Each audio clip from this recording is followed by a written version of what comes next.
Imagine stepping into a world where the cold isn't just uncomfortable, it's life-threatening.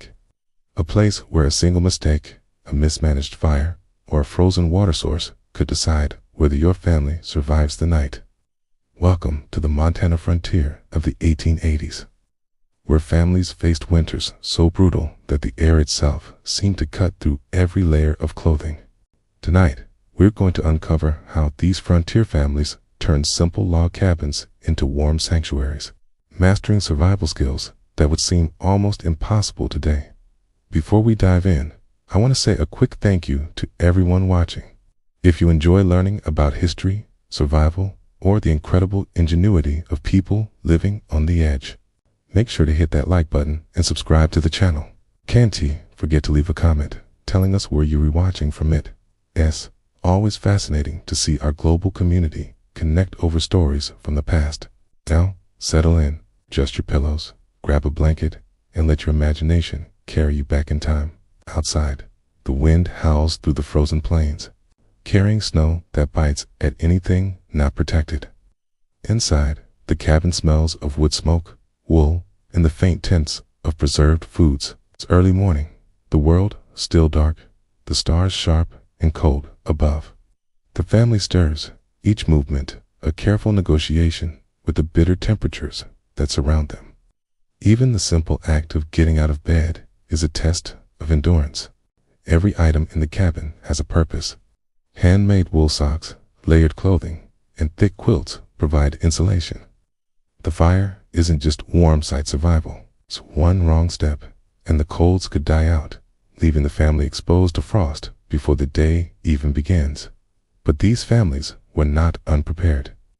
They had mastered techniques for keeping fires alive for hours, rationing fuel, and creating insulation systems using moss, animal hair, and clay that rival even some modern methods.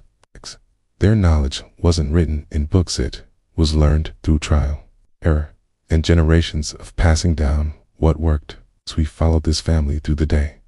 you'll see how they handle every challenge winter throws at them. Frozen wells, snow drifts blocking doors, and the constant nagging threat of frostbite.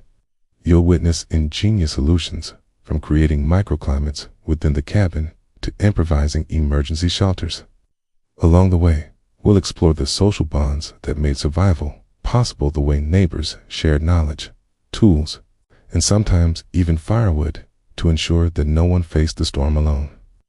By the end of this video, you'll not only understand the harsh reality of frontier winters, but also gain insight into a forgotten world of human resilience and ingenuity. So stick with us, because the story of survival you're about to experience is as gripping as it is inspiring. And remember, if you find yourself enjoying this journey through history, make sure to like, subscribe, okay? And share this video with friends who love learning about the past as much as you do. Winter on the frontier was brutal, but the lessons these families left behind are timeless. Let's step inside their world. As the first gray light of dawn creeps over the Montana horizon, the cold presses in from every direction, seeping into the corners of the cabin, turning the very air into something heavy and biting.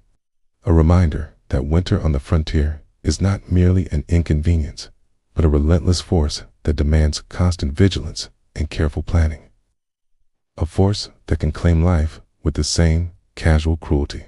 as it freezes the water in the wells and bites at exposed skin, leaving frost forming on eyelashes and the edges of woolen mittens.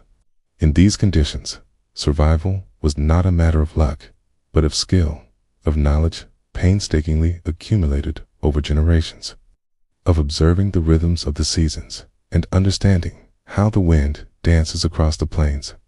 how snow accumulates against the walls of a cabin, and how even the smallest details, where to stack a log, how to split firewood along the grain, how to seal the gaps between logs with moss and clay could determine whether a family emerged from the night intact or found themselves facing the cruel reality of hypothermia and frostbite before the sun had even fully risen. These frontier families, despite living without electricity, central heating, or even reliable weather forecasts, had developed a kind of practical science of cold weather survival that was as intuitive as it was precise. A knowledge system in which every movement and every decision was imbued with purpose. From the placement of the stove at the heart of the cabin to the careful layering of quilts over sleeping children, creating small pockets of heat that could sustain life through the darkest hours of the night. Mothers and fathers alike understood that the warmth generated by human bodies, and combined with reflective surfaces and insulation materials scavenged from the surrounding environment, could raise the temperature in key areas of the cabin by dozens of degrees, and that this knowledge, honed through years of observing failed attempts and learned adaptations, was the difference between a household that could weather a week-long blizzard with spirits intact and one that would struggle to make it through a single frost-laden night. Stepping outside into the pre-dawn world, one could feel the air as if it were a physical weight pressing against the skin, a stark, unyielding cold that seemed to conspire with the wind to test the strength, endurance, and preparedness of every member of the household. Fingers stiffened almost immediately, toes pressed against boots that had been layered with multiple pairs of wool socks. And yet, even this preparation was only partially protective, requiring constant attention to avoid the first subtle signs of frostbite. A waxy pallor appearing on exposed cheeks or fingertips, a silent warning that demanded immediate response lest serious injury occur. And yet, despite these dangers, these families moved with a rhythm and confidence born of necessity, fetching water by melting snow, tending the fire with a precision that treated every ember as a precious resource, and arranging their tasks so that each action contributed to maintaining the fragile equilibrium that allowed warmth to persist throughout the cabin. In these moments, one begins to understand that frontier winter survival was far more than a collection of tricks or techniques. It was a comprehensive system of knowledge, a marriage of environmental awareness, practical engineering, resource management, and human intuition, all applied in a context where the margin for error was so small that even the simplest miscalculation could prove catastrophic. And as the family worked through their morning routine, each movement deliberate and informed by years of inherited wisdom, it becomes clear that the extreme cold was not merely a backdrop for survival, but a teacher demanding respect, discipline, and creativity, pushing every individual to engage fully with their environment, to notice the way the wind shifts across the plains, to anticipate the needs of the stove and the firewood, to measure the thickness of frost on a window pane as an early indicator of insulation failure, and to coordinate every action in harmony with the needs of the household, knowing that their collective effort is guided by knowledge, foresight, and a deep understanding of the unforgiving landscape. It's the only thing standing between life and the merciless winter that waited just beyond the cabin door. Yet, it was not merely endurance that allowed these frontier families to survive, but a remarkable ingenuity born from necessity, a kind of practical brilliance that transformed a simple log cabin into a fortress against the elements, where every detail, no matter how small, was deliberately orchestrated to preserve warmth and sustain life through days and nights that would test even the hardiest of spirits, without the luxury of central heating, insulated glass, or modern appliances. They relied on an intimate understanding of materials and their properties, of how wood burns most efficiently when split along its natural grain, how certain stones retain heat long after the fire has died down, and how carefully layering animal hides, moss, and clay between logs could create barriers against the wind so effective that the interior of a cabin could remain comfortably warm, even as the mercury plunged far below zero outside. Every object had a purpose, every action a reason. Mothers would prepare layers of quilts and furs in anticipation of the night's long cold, ensuring that children and the elderly were wrapped in a cocoon of warmth that combined human body heat with insulating materials to create small microclimates capable of sustaining life, even if the main fire faltered. While fathers spent hours in the snow, observing the direction of the wind, assessing the snowpack against the cabin walls, and reinforcing weak points with fresh timber, or pack snow, understanding intuitively that the smallest gaps could allow the wind to infiltrate and sap precious warmth from the interior. It was a constant, deliberate dance with the environment, in which each day's survival depended on meticulous preparation, foresight, and the willingness to expend effort now to prevent catastrophe later. A rhythm of life that became second nature to those who lived by the frontier winter, where failure was not simply uncomfortable but deadly. They engineered their surroundings with a sophistication that might surprise modern observers, creating stoves and fireplaces positioned to maximize the distribution of heat, arranging furniture and bedding to trap warmth, and even crafting makeshift reflective surfaces that would bounce heat back into the living areas. While outside, they manipulated the landscape itself, packing snow against the base of the cabin, building windbreaks from fallen trees, and selecting firewood from the forest with careful consideration of burn times and energy content, knowing which species would produce lasting coals and which would flare up too quickly, each choice informed by generations of observation and trial. What is perhaps most remarkable is that none of this knowledge was written down in textbooks or transmitted through formal education. It was carried in the hands and minds of the people who lived it, passed down from parent to child, honed by experience and repeated winter after winter, a living repository of practical wisdom that encompassed not only physical survival, but also the mental fortitude necessary to face long, isolated nights with the constant threat of blizzard or freeze, instilling in every family member a keen awareness of the fragility of life and the importance of preparation, patience, and ingenuity in equal measure. By the time the first light of day fully illuminated the frozen landscape, Cave Frontier family had already engaged in hours of deliberate, highly skilled activity, tending fires, checking insulation, preparing food, layering clothing, and planning every move. And in watching them, one realizes that surviving without modern technology was not a matter of luck or raw toughness alone, but a testament to human creativity, careful observation, and the ability to manipulate both natural and constructed environments with remarkable skill, creating a sanctuary of warmth and life amid a world seemingly bent on testing their limits. Central to the survival of frontier families, however, was a mastery of techniques that, while appearing simple at first glance, reflected a profound understanding of the interplay between fire, shelter, and the merciless winter that pressed against every wall of their cabins. For in these remote and unforgiving landscapes, a single, poorly tended fire could spell disaster, and a gap in insulation as small as a fingertip could allow a draft to sneak in, carrying away precious warmth and putting lives at risk. And yet, through careful observation, trial and error, and generations of accumulated wisdom, these families developed a system of fire management so precise that it allowed them to maintain a steady, enduring heat throughout long nights that stretched into 24-hour darkness, where coals had to be tended with meticulous attention. Logs selected and split according to their density and moisture content, and the placement of each ember in the stove or hearth carefully arranged to maximize radiant warmth, while conserving fuel that might be in limited supply for days or weeks. Beyond the management of fire itself, insulation represented an equally sophisticated art, one that turned a humble log cabin into a sanctuary impervious to the bitter cold, a process that relied entirely on natural materials scavenged from the surrounding land,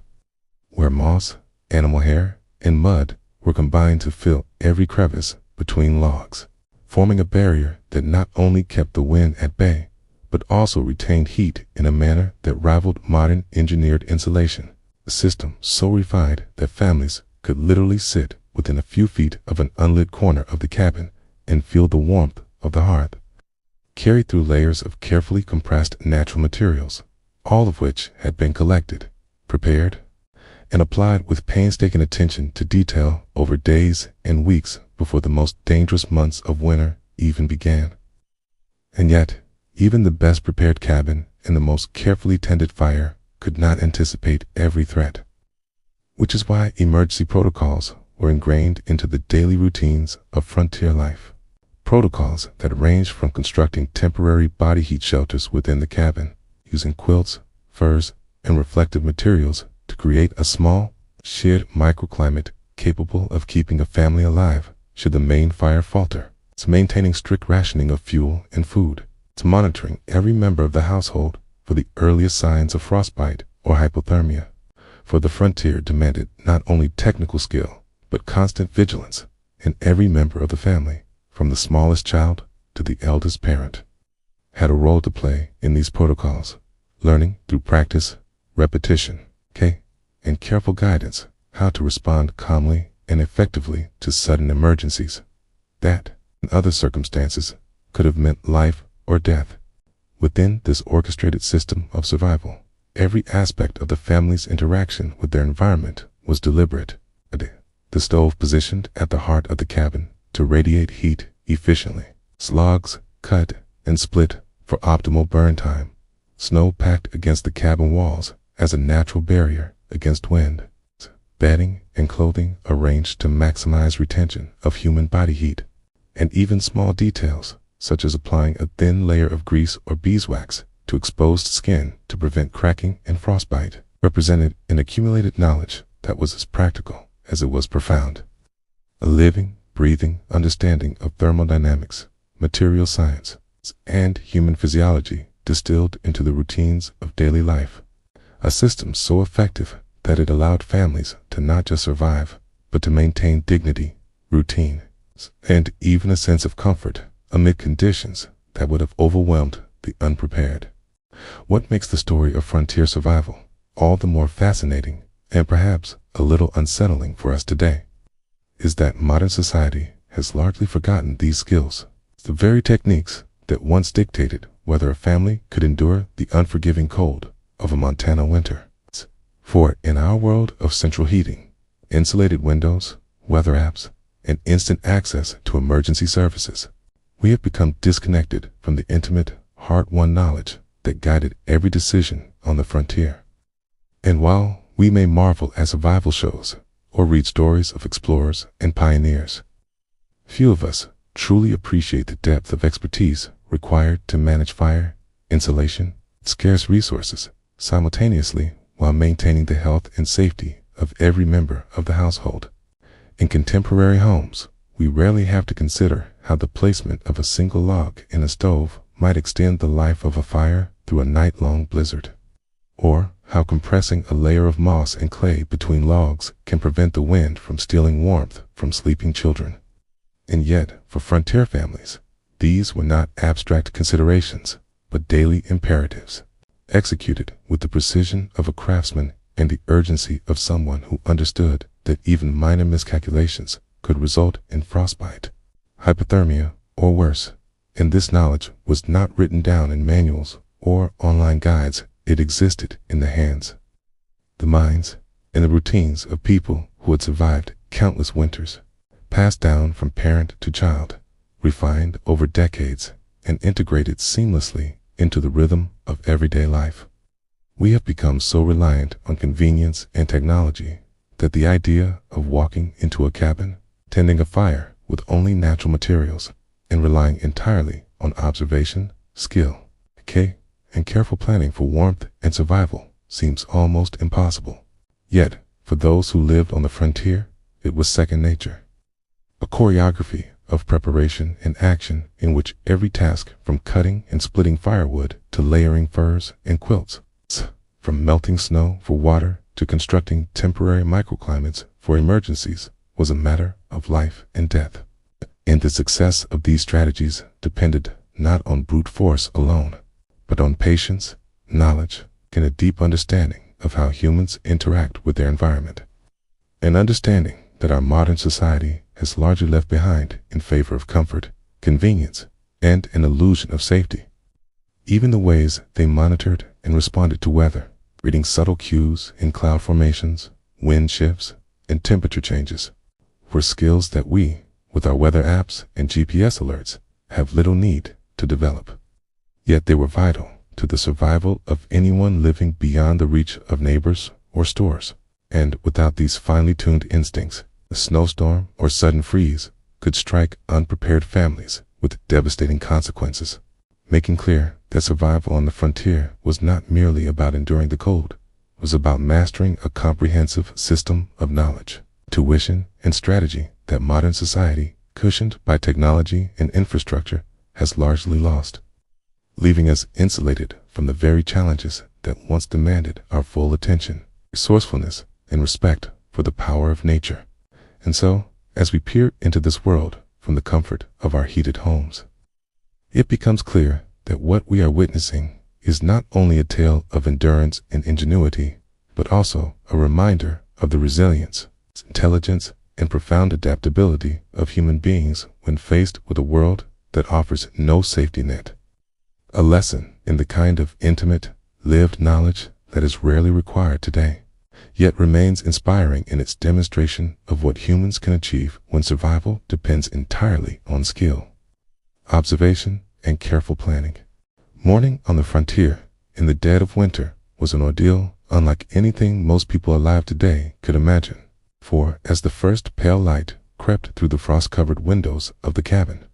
the air itself seemed to strike like a living thing, sharp and unrelenting,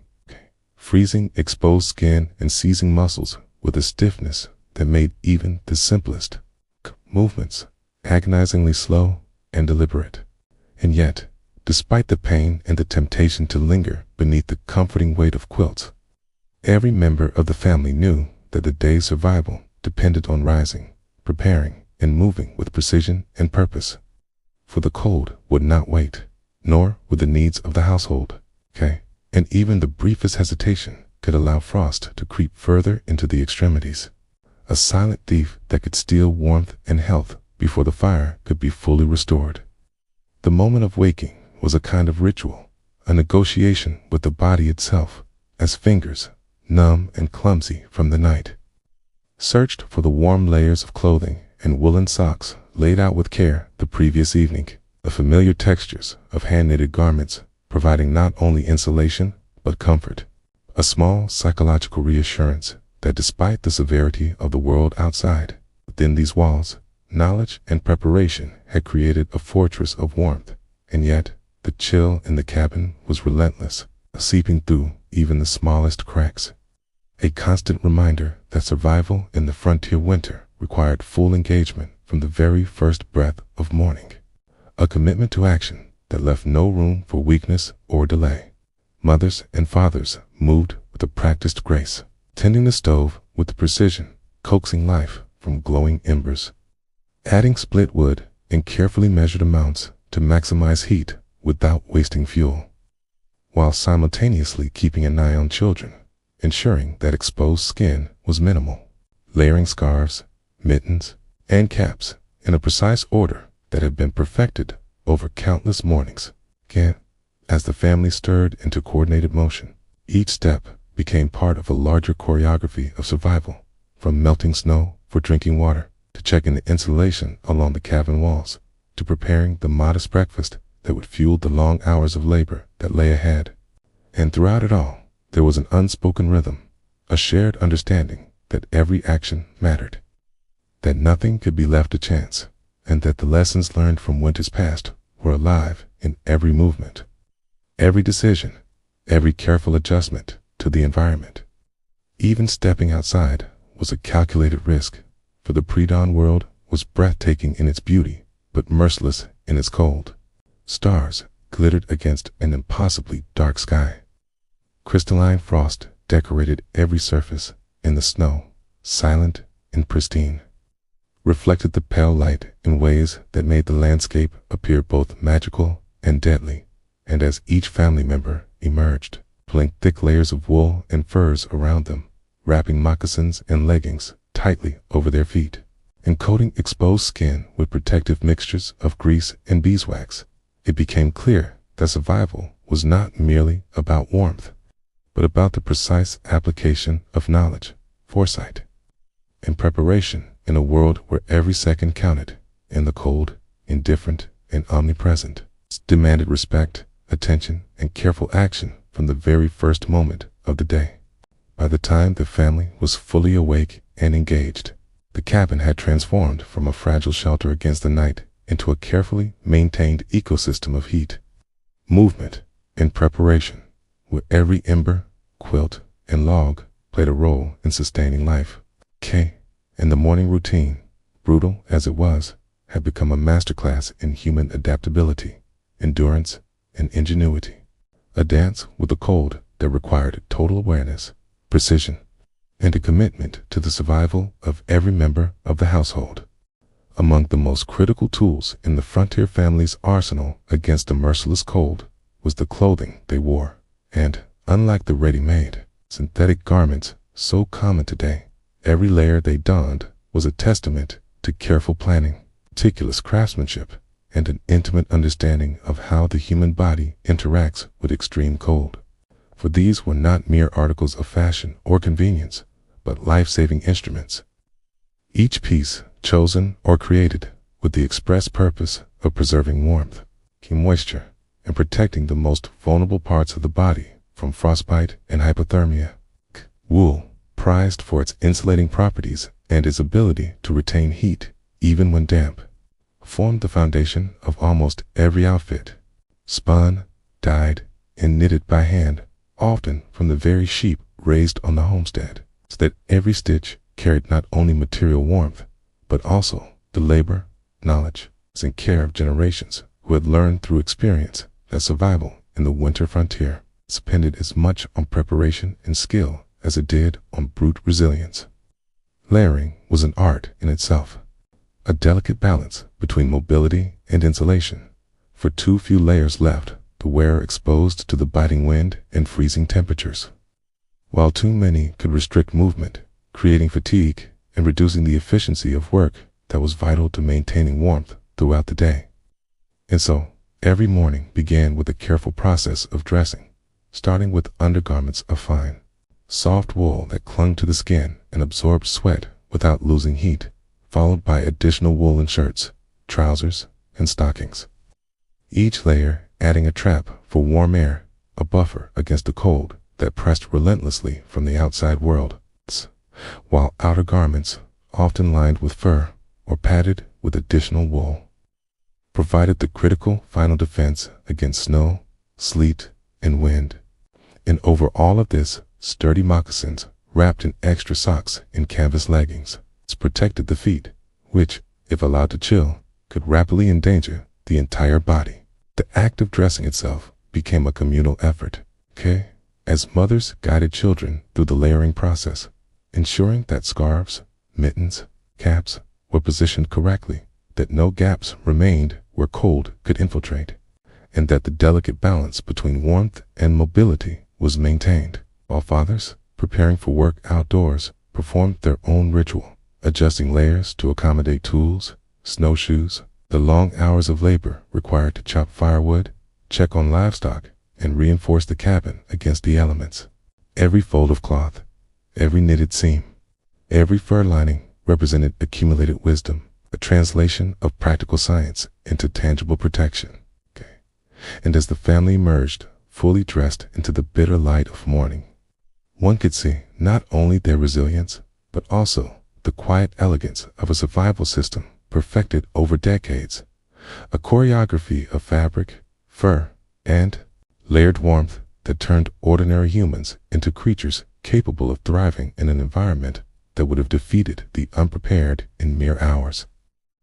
Even small details mattered immensely: the order in which layers were applied, the orientation of mittens, the tightness of a woolen cap against the ears, and the careful sealing of collars against gusting wind, all calculated to preserve the microclimate immediately surrounding the body, the thin layer of warmth that, if lost, could rapidly lead to exhaustion and peril. And yet, for the children, what might seem like cumbersome clothing became second nature, worn without complaint, because it was part of the rhythm of survival. An inherited knowledge that wove together practicality, care, and experience, teaching them from a young age that every garment, every stitch, and every layer was more than just warmth, was a literal shield against the cold, a tangible expression of the love, skill, and foresight of those who would live to pass down these lessons. In this way, the simple act of getting dressed each morning became a ritual that encapsulated the ingenuity, patience, and discipline required to survive frontier winters. A daily performance in which the family collectively enacted the knowledge and strategies that had kept countless key generations alive in a world where technology offered no safety net, where survival was earned, key maintained, and carefully nurtured, layered by layer, stitch by stitch, wool by wool. Even the most meticulously layered clothing could do little to protect a family if the fire, the very heart of the cabin, faltered. For in the brutal winter of the frontier, a dying fire was far more than a minor inconvenience. It was a threat that could turn life-threatening within minutes. And so, tending the hearth became an all-consuming task, one that demanded constant vigilance, patience, and an intimate understanding of the behavior of wood and embers, of the way heat radiated from coals, and of how to coax life back into a flame without wasting precious fuel. For every log consumed was a resource that had been harvested, split, and transported through snow and wind, and every ember that died risked dropping the interior temperature dangerously, allowing the cold to creep into corners, onto sleeping children, and across the floorboards like an invisible predator waiting for opportunity. From the earliest hours of dawn, a parent would approach the stove with the care of a surgeon, examining coals with narrowed eyes, shifting partially burned logs to expose glowing embers, adding new pieces of carefully split wood in just the right orientation to ignite fully without suffocating the flame, and adjusting airflow through the stove or fireplace to maximize burn efficiency, all while coordinating with other family members to ensure that additional fuel supplies were at hand and that the children remained safely away from sparks or hot surfaces. For the dance of fire maintenance was as much about safeguarding life as it was about generating heat. And any lapse, however small, could carry serious consequences. This vigilance extended throughout the day, for a fire could not simply be left to burn unattended. Coals had to be banked for long periods when the family was away or asleep, and new fuel added strategically so that heat would persist during the long, dark hours. While the family engaged in tasks that were themselves essential to survival, melting snow for water, preparing meals that could sustain energy, tending livestock, or reinforcing insulation along the cabin walls. Yet, through this continuous effort, a remarkable system emerged, in which the fire became not only a source of warmth, but a central pivot around which every other survival strategy revolved. A living core that had to be nurtured, understood, and respected, and in whose steady glow the family found both comfort and a tangible sense of security in a world otherwise ruled by harsh winter conditions. The process of fire maintenance itself was almost ceremonial in its rhythm. With predictable pauses and gestures, the sound of kindling, snapping, and splitting logs echoing softly across the cabin, the smell of burning wood and smoke filling the air with both caution and reassurance, while the glow of embers reflected in eyes that had learned to read the subtle cues of a fire's held the color of a coal, the angle of a flame, the pattern of smoke rising from the starvand, respond immediately, adjusting wood, placement, refueling, or fanning the flames as required. Each decision informed by experience, observation, and a deep, almost instinctual knowledge that had been developed through generations of trial, error, and careful teaching. In moments when the fire threatened to falter, the family acted in concert, with children instructed to bring additional logs, adults carefully manipulating coals and airflow, and everyone working in harmony to maintain the fragile equilibrium that allowed life to continue comfortably inside, while the blizzard raged outside. For in the frontier winter, warmth was not merely a comfort, it was survival, and the fire, with all its complexity, unpredictability, and vitality, was the single most critical factor in keeping a family alive, and mastering it required a level of attention, skill, and dedication that modern observers, accustomed to the flick of a switch or the push of a button, can scarcely appreciate. Yet, Without it, even the strongest clothing, thickest insulation, and best laid plans could fail to prevent tragedy. Once the fire had been carefully nurtured into a steady glow, and the cabin was radiating a cautious warmth that would protect the family from the worst of the morning chill, attention inevitably shifted to the modest but essential task of breakfast. A meal that was far more than mere sustenance was a carefully calculated exercise in survival, designed to maximize caloric efficiency, preserve scarce supplies, and provide the energy necessary to face the relentless work and harsh conditions of a frontier winter day. For every bite was a deliberate choice, every morsel rationed not for luxury or preference, but for the singular purpose of keeping the family strong, alert, and capable of enduring the physical demands that would follow. The morning meal was never elaborate. It often consisted of a simple porridge, typically made from cornmeal or oats, simmered slowly over the stove, with the occasional addition of a small dollop of molasses if supplies allowed. A rare luxury that provided not only sweetness but a concentrated source of energy, while coffee for the adults was treated with similar reverence, brewed carefully to extend the supply and maintain its strength throughout the morning, the aroma filling the cabin and providing a small, comforting ritual in a day otherwise dominated by exertion and vigilance, a momentary anchor in the structured chaos of survival. On special occasions, perhaps when a fresh animal had been butchered or hunting had been fruitful, the family might include a small portion of salt pork or bacon, but even these treats were measured meticulously, their distribution carefully planned to ensure that no one overindulged, for in the cold, caloric economy was paramount, and wasting precious meat could imperil the family's ability to sustain warmth and energy over days of sub-zero temperatures, when even a minor shortage could cascade into serious risk, affecting the ability to chop wood, tend livestock, maintain the fire that was central to life in the cabin. The preparation of breakfast itself was an orchestrated process, with each family member performing roles that had been refined over years of repetition and learned instinct. Children gathering firewood or kindling, adults tending the stove and stirring the porridge, while the youngest were wrapped in furs and quilts nearby, absorbing the heat and safety of the domestic center, learning, often without words, the rhythms and priorities of survival, the importance of each action, each ingredient, and the subtle understanding that sustenance was inseparable from the broader system of warmth, energy, and life that defined the frontier winter. Even the act of serving and eating breakfast reflected a philosophy of efficiency and strategy. With portions carefully measured, food consumed deliberately to maximize energy and minimize waste, and attention paid not only to filling bellies, but to maintaining alertness, dexterity, and readiness for the physical exertion that awaited immediately after the meal. For the day, survival depended as much on how it began as on any other single factor, and in those moments, seated around the stove, wrapped in layers, with the bitter light of dawn spilling over frost patterns on the window,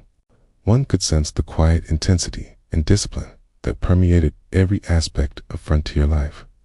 A fusion of nourishment, preparation, shared understanding that kept families alive against a backdrop of relentless cold and uncompromising wilderness, even after the first meal of the day had been carefully consumed. And the modest energy it provided had begun to fuel fingers and toes that were still stiff from the pre-dawn cold. The central focus of the morning remained the fire, for, on the frontier, the ability to maintain a reliable, steady source of heat was not simply a convenience, but the single most critical survival skill, a task that required attention, experience, and an almost intuitive understanding of how different types of wood, ember placement, and airflow interacted to produce a consistent warmth that could last through the long, bitterly cold hours of a winter day. While outside, the wind whipped across snow-laden fields and the mercury dropped further, indifferent to the small human dramas unfolding inside the cabin, and it was this constant, intimate relationship with the fire that defined much of daily life in the winter frontier. Maintaining a fire demanded more than simply adding logs at random intervals. It required careful observation of the flames and coals, noting subtle changes in color, the way smoke curled and rose, and the way heat radiated across the cabin. For an inefficient fire could result in cold drafts, uneven heating, or the gradual loss of precious warmth that families relied upon to survive. And so each addition of fuel was a deliberate choice, considering the density, dryness, and type of wood, how it was split, and where it should be placed in relation to the existing embers to ignite fully without smothering the flame or wasting energy. And when stacked in the firebox, the logs became more than wood. They were components of a delicate thermal system, orchestrated with the precision of an engineer, a choreographer of heat and light, whose success could mean the difference between comfort and life-threatening danger. Families also developed techniques to extend the life of their fires, using methods that might seem astonishing to modern eyes, such as banking coals at night so that embers would slowly reignite in the morning, carefully layering kindling to facilitate rapid ignition without overloading the stove, and even manipulating small drafts through stove vents or gaps in the cabin structure to control airflow and ensure an even burn. And all of this was executed with the understanding that fuel was finite, labor-intensive to gather, and impossible to replace quickly in the midst of a blizzard, and that even a single misjudgment could leave a family vulnerable to frostbite, hypothermia, or the slow, creeping chill that could sap strength and morale. Moreover, fire maintenance was deeply integrated with other survival strategies. For the heat, it provided allowed water to be melted, food to be prepared, clothing to be dried, and the youngest or weakest family members to remain at the center of warmth, safely insulated from the extremes outside. And as the family tended to the hearth, each movement, from adjusting embers to splitting logs, was informed by a combination of hands-on experience, passed down knowledge, and careful observation of natural cues, such as the way certain woods ignited more easily or burned longer, and even the way snow or moisture in the air affected the intensity of the flame, creating a continuous dialogue between human skill and the natural world that framed survival as both art and science. In this way, the fire was not merely a tool. It was the anchor of the day, a living, breathing presence whose health and behavior dictated the rhythm of work, meals, rest, and preparation, and whose successful maintenance required total attention, cooperation, and mastery of principles that, while intuitive to those who lived by them, represented a sophisticated and nuanced understanding of thermodynamics, resource management, and human endurance that modern conveniences have largely obscured. And yet, for the families of the frontier, the fire was the lifeline, the ever-present guardian against the indifferent cold. Spit, a symbol of human ingenuity and determination in the face of relentless, unforgiving winter. Of course, a fire, no matter how carefully tended, could only burn as effectively as the wood that fed it. And frontier families understood this better than anyone. For in the bitter expanse of a winter landscape, firewood was not merely fuel, it was a carefully managed resource, a lifeline that had to be harvested, prepared, and used with precision to extract every ounce of warmth possible while minimizing labor and waste. And so, from the moment the first snow fell, families turned their attention to the forest with a combination of knowledge, foresight, and painstaking effort that reflected generations of trial and error, learning which trees provided the longest, hottest burn, which species ignited quickly for kindling, and which would produce embers that could sustain heat long into the night without constant attention,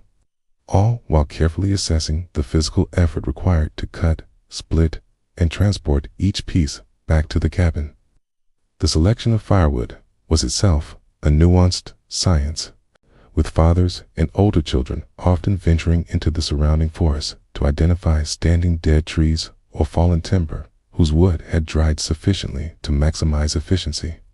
recognizing that freshly cut logs, though abundant, could produce excessive smoke and less heat, and so patience was required, a willingness to anticipate the needs of the coming weeks and months and to measure labor against necessity. For every trip into the snow and ice was a struggle against both the elements and exhaustion. And yet, it was undertaken with a quiet sense of purpose, an understanding that the survival of the household depended on the careful orchestration of these small but essential tasks. Cutting and splitting wood became both a physical and intellectual exercise as the family applied knowledge of tree anatomy, grain patterns, and the most efficient angles for felling and sectioning. Techniques honed over countless winters to minimize effort and maximize output.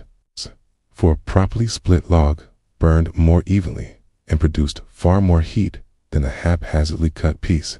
and a poorly chosen or misaligned wedge could waste precious energy and jeopardize the delicate balance of the day's preparation. In this way, the act of handling wood was elevated from mere labor to an intricate, almost meditative craft, one in which precision, observation, and timing intersected with brute strength, endurance, and cooperative effort.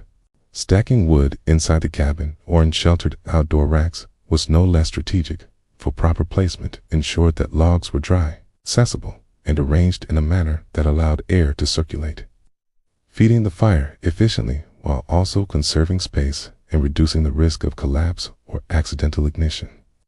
And families learned to organize wood by type and size, keeping faster burning softwoods close at hand for kindling and reserve, while reserving denser hardwoods for long, sustained burns that could carry the night through without constant attention. And every log placed in the stack represented a small but critical decision in the orchestration of warmth, a puzzle that had to be solved daily, season after season, to maintain life and comfort in a world dominated by cold. In this way, firewood was not merely a commodity, but an integral element of a sophisticated survival system, in which selection, cutting, splitting, and stacking were all interdependent actions, executed with skill, precision, and foresight, a continuous loop of observation, judgment, and labor that transformed raw timber from the forest into heat, light, and life, tangible demonstration of human ingenuity and adaptation in an environment that tolerated no mistakes, and in which every ember drawn from the carefully prepared logs represented not just warmth, but the triumph of planning, knowledge, and perseverance over the merciless indifference of winter. Beyond the meticulous preparation of firewood, frontier families demonstrated a remarkable understanding of thermal engineering. Long before the term existed, applying principles of heat distribution, airflow, and spatial organization to every aspect of cabin design and stove placement. For they knew that even the best fire could fail to keep a household warm if it was poorly positioned or if the interior layout worked against the natural movement of heat. And so, every decision about where to build the stove, how to orient beds, where to locate doors and windows was informed by careful observation, trial and error,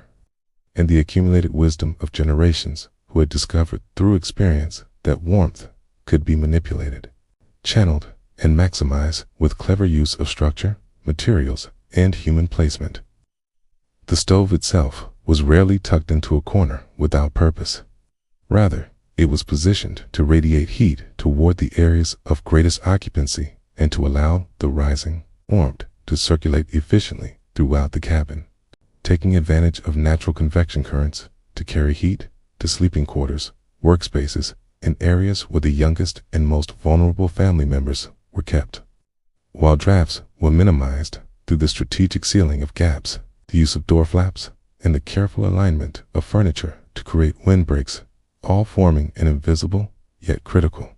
network of thermal management that few outside the frontier would ever fully understand. Even the layout of beds, tables, and storage areas was part of this complex system.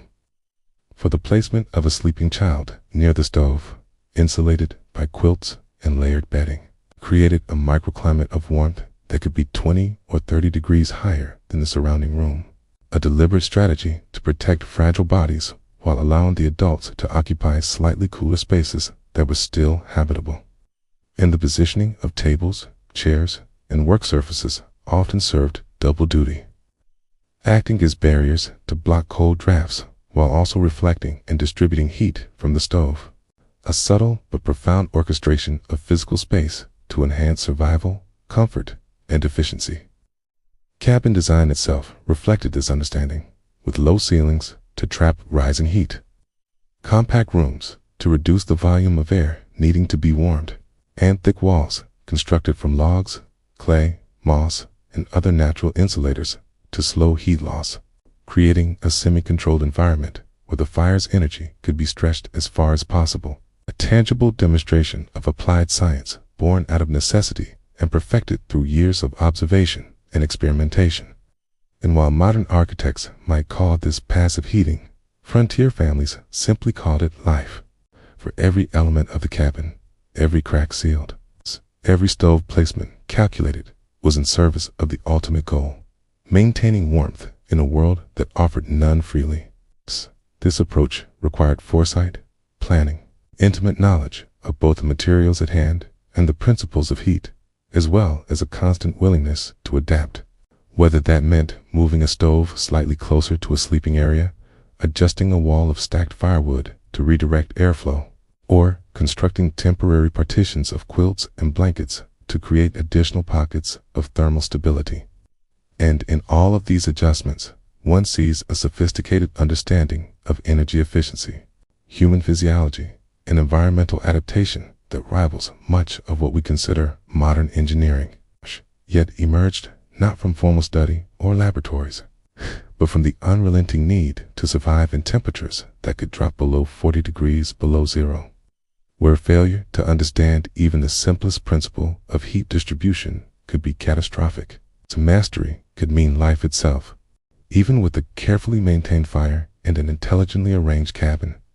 Frontier families understood that survival in the brutal cold required more than wood, warmth, and human endurance. It demanded ingenious use of the natural materials at hand, transforming the very environment into a protective barrier against the elements. And so they turned to moss, animal hair, and clay, weaving these humble substances into the walls, floors, and ceilings of their cabins in ways that reflected both creativity and an almost scientific understanding of insulation. For each material contributed unique properties: moss, with its air-trapping, moisture-resistant qualities; hair, whether human, sheep, or livestock, with its ability to retain heat while remaining pliable; and clay, which provided a dense, heat-retentive seal that filled gaps and slowed the intrusion of icy draft sand. Together, these elements formed a living thermal shield, a layer of protection painstakingly crafted to turn a log cabin from a mere structure, cool, into a refuge that could withstand weeks of relentless sub-zero temperatures. The process of building and maintaining these insulating systems was labor-intensive and required a rhythm all its own, one that involved gathering materials during the more forgiving months, drying, cleaning, and storing them carefully, and then, when winter set in, layering them meticulously within the walls, pressing moss into cracks between logs, embedding tufts of hair into clay mixtures, and smoothing the resulting paste to create an almost seamless barrier that left no space for cold air to infiltrate, all while balancing the need for structural integrity with the requirement for thermal efficiency, knowing that a poorly packed wall or an unnoticed gap could allow a chill to creep inside and threaten the fragile comfort of sleeping children, vulnerable elders, or exhausted laborers returning from a day of back-breaking work in the snow. The ingenuity extended beyond walls alone. Families often created localized microclimates within the cabin itself, draping quilts and furs across temporary partitions to capture body heat and reflect warmth back into living areas, effectively creating small pockets of significantly higher temperature that could sustain life even if the fire sputtered or the outside temperature dropped unexpectedly. And these microclimates were not accidental. They were calculated and refined over years of trial and observation, with each layer of material, each folding of fabric, and each placement of insulating mass serving a deliberate function in the complex system of heat retention, demonstrating a sophisticated knowledge of conduction, convection, and the human body's response to cold that has been largely forgotten in our modern age of central heating and synthetic fabrics. Even emergency repairs were part of this system. If a storm ripped through, leaving gaps in the cabin walls or doors, the family could quickly mix clay and hair into a workable paste, or stuff moss tightly into openings, restoring insulation within hours and preventing the intrusion of freezing drafts that could sap energy and morale. But every moment of exposure in the harsh frontier winter carried risk, and the ability to respond rapidly with improvised materials was as essential as the fire itself. A dynamic interplay between preparation, skill, and adaptation that transformed ordinary substances into instruments of survival. Through these practices, one begins to understand that frontier insulation was not a casual act of making a cabin cozy, was a carefully orchestrated, multi-layered system of thermal management that combined natural resources, accumulated wisdom, and acute observation, a tangible demonstration of human ingenuity in the face of relentless cold, where moss, hair, and clay were elevated from humble matter to life-saving tools, and where the line between ingenuity and necessity blurred, revealing a culture of resourcefulness, resilience, and profound respect for the unforgiving winter that defined frontier life. Even with a perfectly maintained fire and walls insulated with moss, hair, and clay, the merciless frontier winter demanded that every individual become their own protective barrier, a living extension of the cabin's defenses against the cold. And nowhere was this more evident than in the careful layering of clothing, which was far more than a practical measure. It was an intimate art, a delicate balance of insulation, mobility, and moisture management that could mean the difference between enduring the day and succumbing to frostbite or hypothermia. For the family's survival depended not only on the heat radiating from the stove, but also on their ability to retain and conserve the warmth generated by their own bodies as they performed endless hours of labor outside in the snow. Layering began with woolen undergarments, often spun, knitted, and tailored by the women of the household. Each thread designed to trap air, wick moisture, and insulate the skin against piercing cold, while the feet were encased in thick, hand-knitted wool socks, layered meticulously one atop the other to prevent heat loss and protect delicate toes from freezing. And over this came fur-lined moccasins, snug and supple, designed to allow movement while shielding the soles and ankles from biting wind and compacted snow, with additional wraps or canvas leggings tied securely above the calf to block drafts and preserve warmth over the entire lower leg. The layering continued upward with multiple shirts, vests, and outer coats, often a combination of tightly woven wool, leather, and fur, each piece serving a dual purpose of insulation and wind protection, while hoods, mittens, and scarves were used to cover the head, hands, and face, areas most susceptible to heat loss and frostbite. The layering deliberately structured so that warmth was retained in critical zones, yet flexibility remained for manual labor, whether chopping wood, tending livestock, or hauling water from frozen wells, with every item of clothing tested against wind, snow, and physical exertion, adjusted and reconfigured as conditions changed throughout the day. The knowledge of how to dress properly was not theoretical. It was passed down through generations, observed carefully by children, and enforced through habit. For one misstep, an exposed wrist, a poorly tied moccasin, a damp underlayer could result in immediate and severe consequences, and so the ritual of dressing became a precise, almost ceremonial procedure,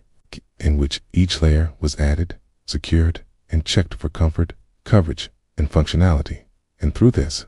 children learned not only how to protect themselves, but also how to read their own bodies, recognizing the first signs of numbness or circulation loss, understanding when to add or remove layers, and internalizing a personal responsibility for survival that complemented the structural protections of the cabin. Even during short excursions into the snow, the layering system extended to include improvisations, such as wrapping scarves multiple times around exposed areas, adding additional furs to hands or feet, or stuffing gaps in clothing with extra wool or moss to block drafts, reflecting an intimate understanding of how the body generates and loses heat, and how to manipulate both clothing and posture to conserve energy and maintain warmth under conditions that could reach 40 degrees below zero, where even a brief miscalculation could endanger life.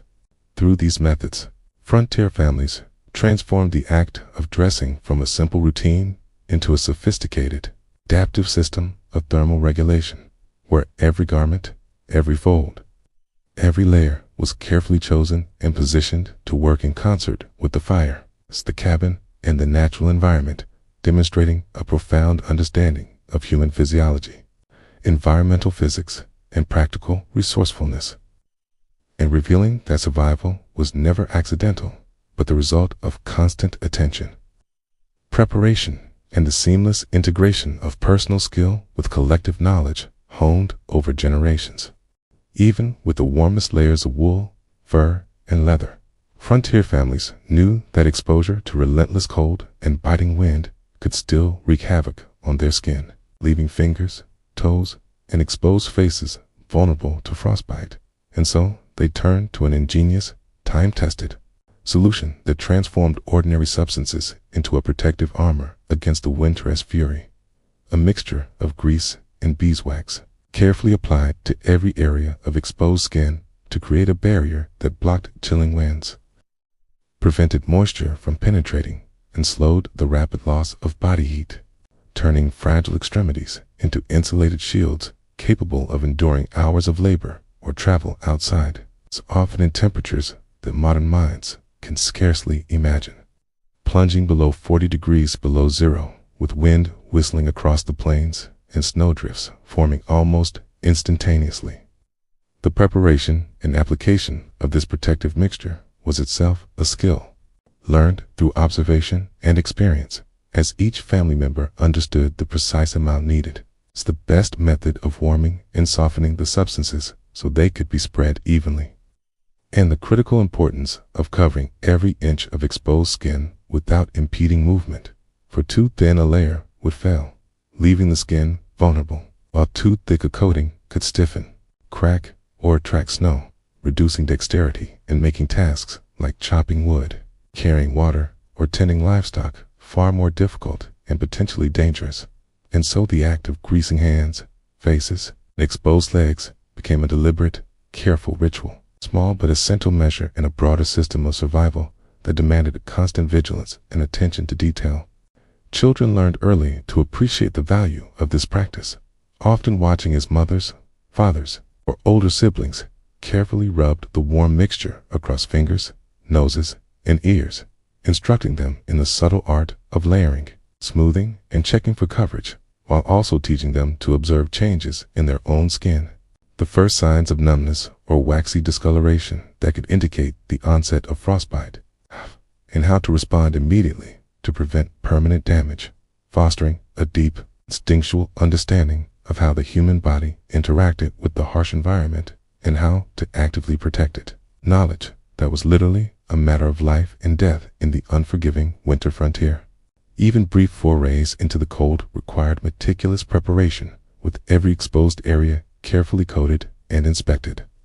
As families moved between the cabin, the barn, and distant wood piles, aware that a single lapse in protection could result in hours of pain, tissue damage, or worse, and that their survival relied not only on warm clothing and a well-tended fire, but also on these simple yet extraordinarily effective chemical shields, applied consistently and thoughtfully, combining natural resources with practical experience to create a layer of defense that transformed the body itself into a mobile, self-sustaining barrier against extreme cold. Through this practice, frontier families demonstrated an intuitive mastery of what we might now call human-centered environmental engineering, link observation, trial, land error, and creativity to create a protective system in which clothing, shelter, fire, chemical barriers worked in seamless harmony, revealing a profound understanding of both materials and physiology, and a relentless commitment to survival, where every precaution, every layer. Every smear of beeswax and grease was not merely a convenience, but a carefully calculated strategy to endure, adapt, and ultimately thrive in a world ruled by ice, wind, and unyielding winter, within the carefully orchestrated environment of a frontier cabin. Survival was not just about fires, insulation, or protective clothing. It was also about the deliberate positioning of the people themselves. And nowhere was this more critical than in the placement of children and the most vulnerable family members near the heart of warmth, where proximity to the stove or a cluster of coals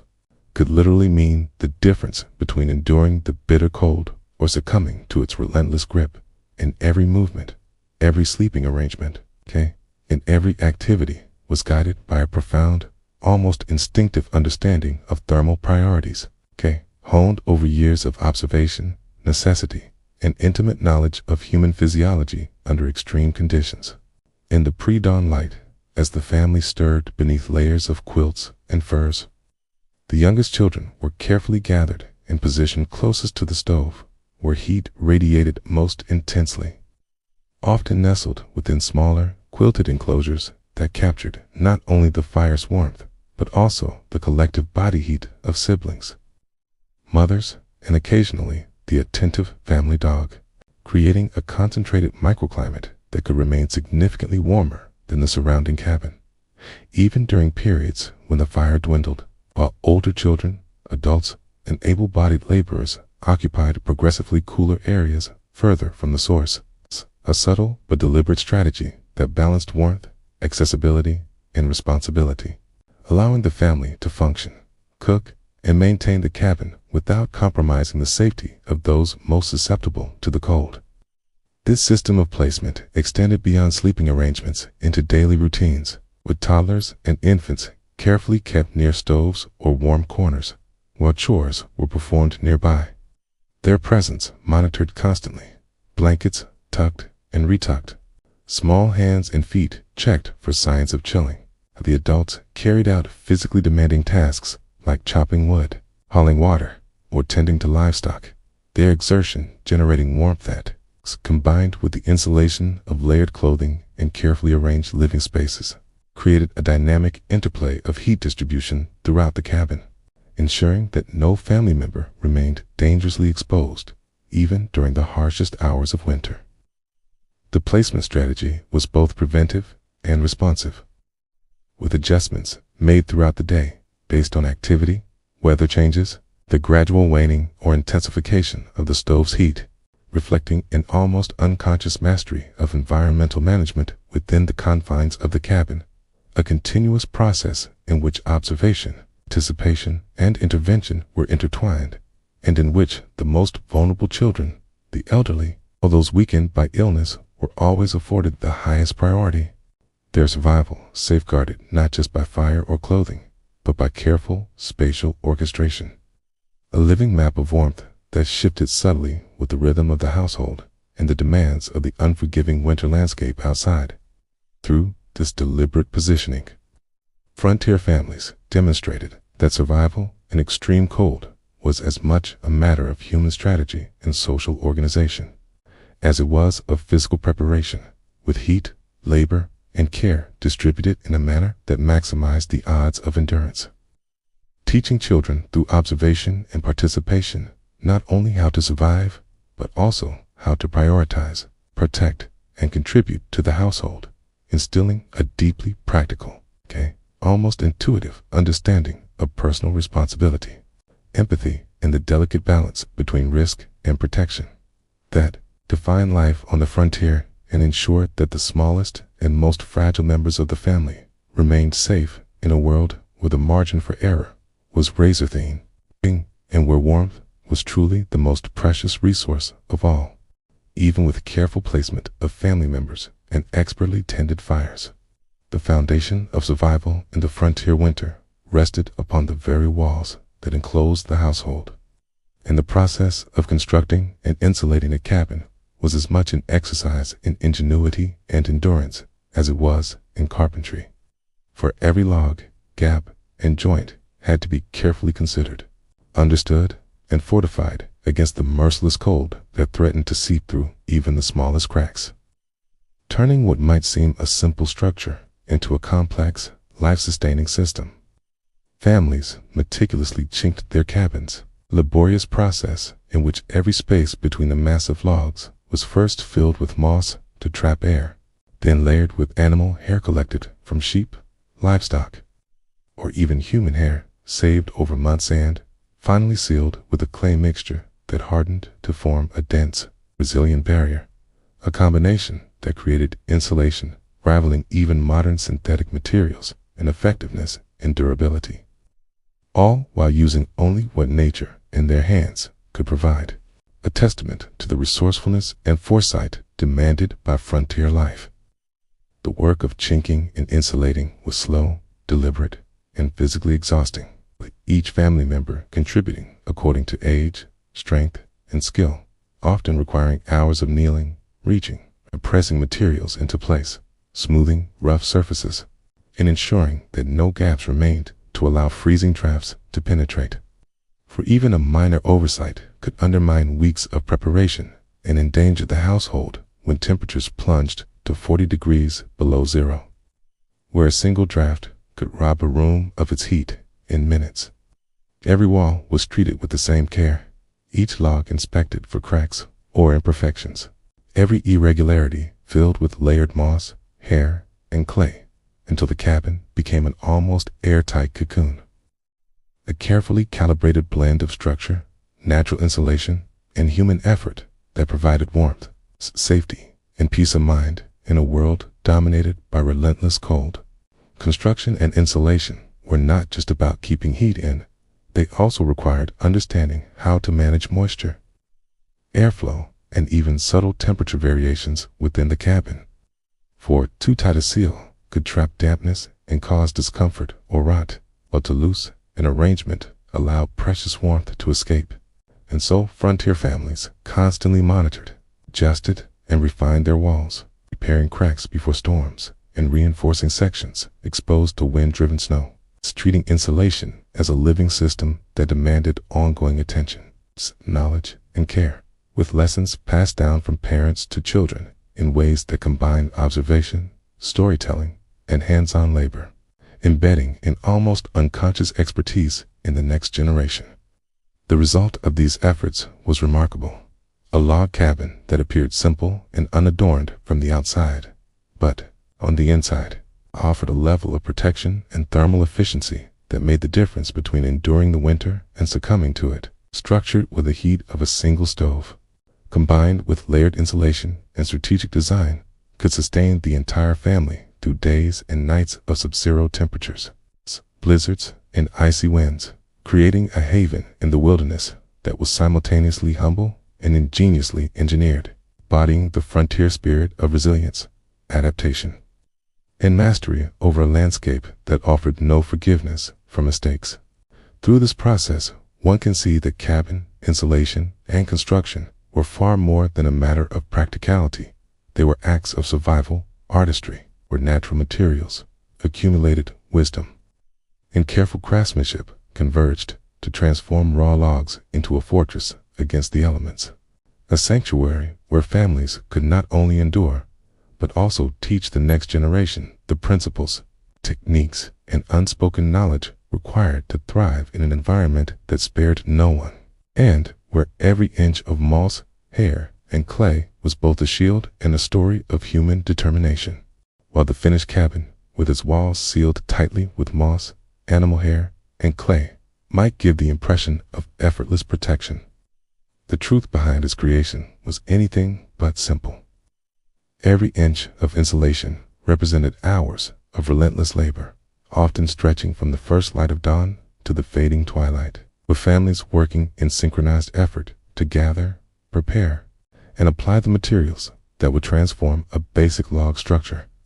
into a life-sustaining fortress against the merciless cold. For survival in the frontier, winter was measured not only in ingenuity, but in stamina,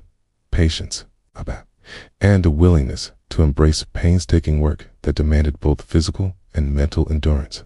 where even a single lapse in attention could compromise weeks of preparation and exposed the household to potentially lethal conditions. The labor began long before winter arrived, with moss collected from shaded forests and riverbanks, carefully dried to retain its insulating properties, while animal hair, whether from freshly shorn sheep, shed livestock, or even clipped human hair, was cleaned, sorted, and stored in preparation for use. Each batch, a small treasure of warmth, ready to be woven into clay mixtures, pressed into walls, layered to fill every crevice and gap in the cabin's structure.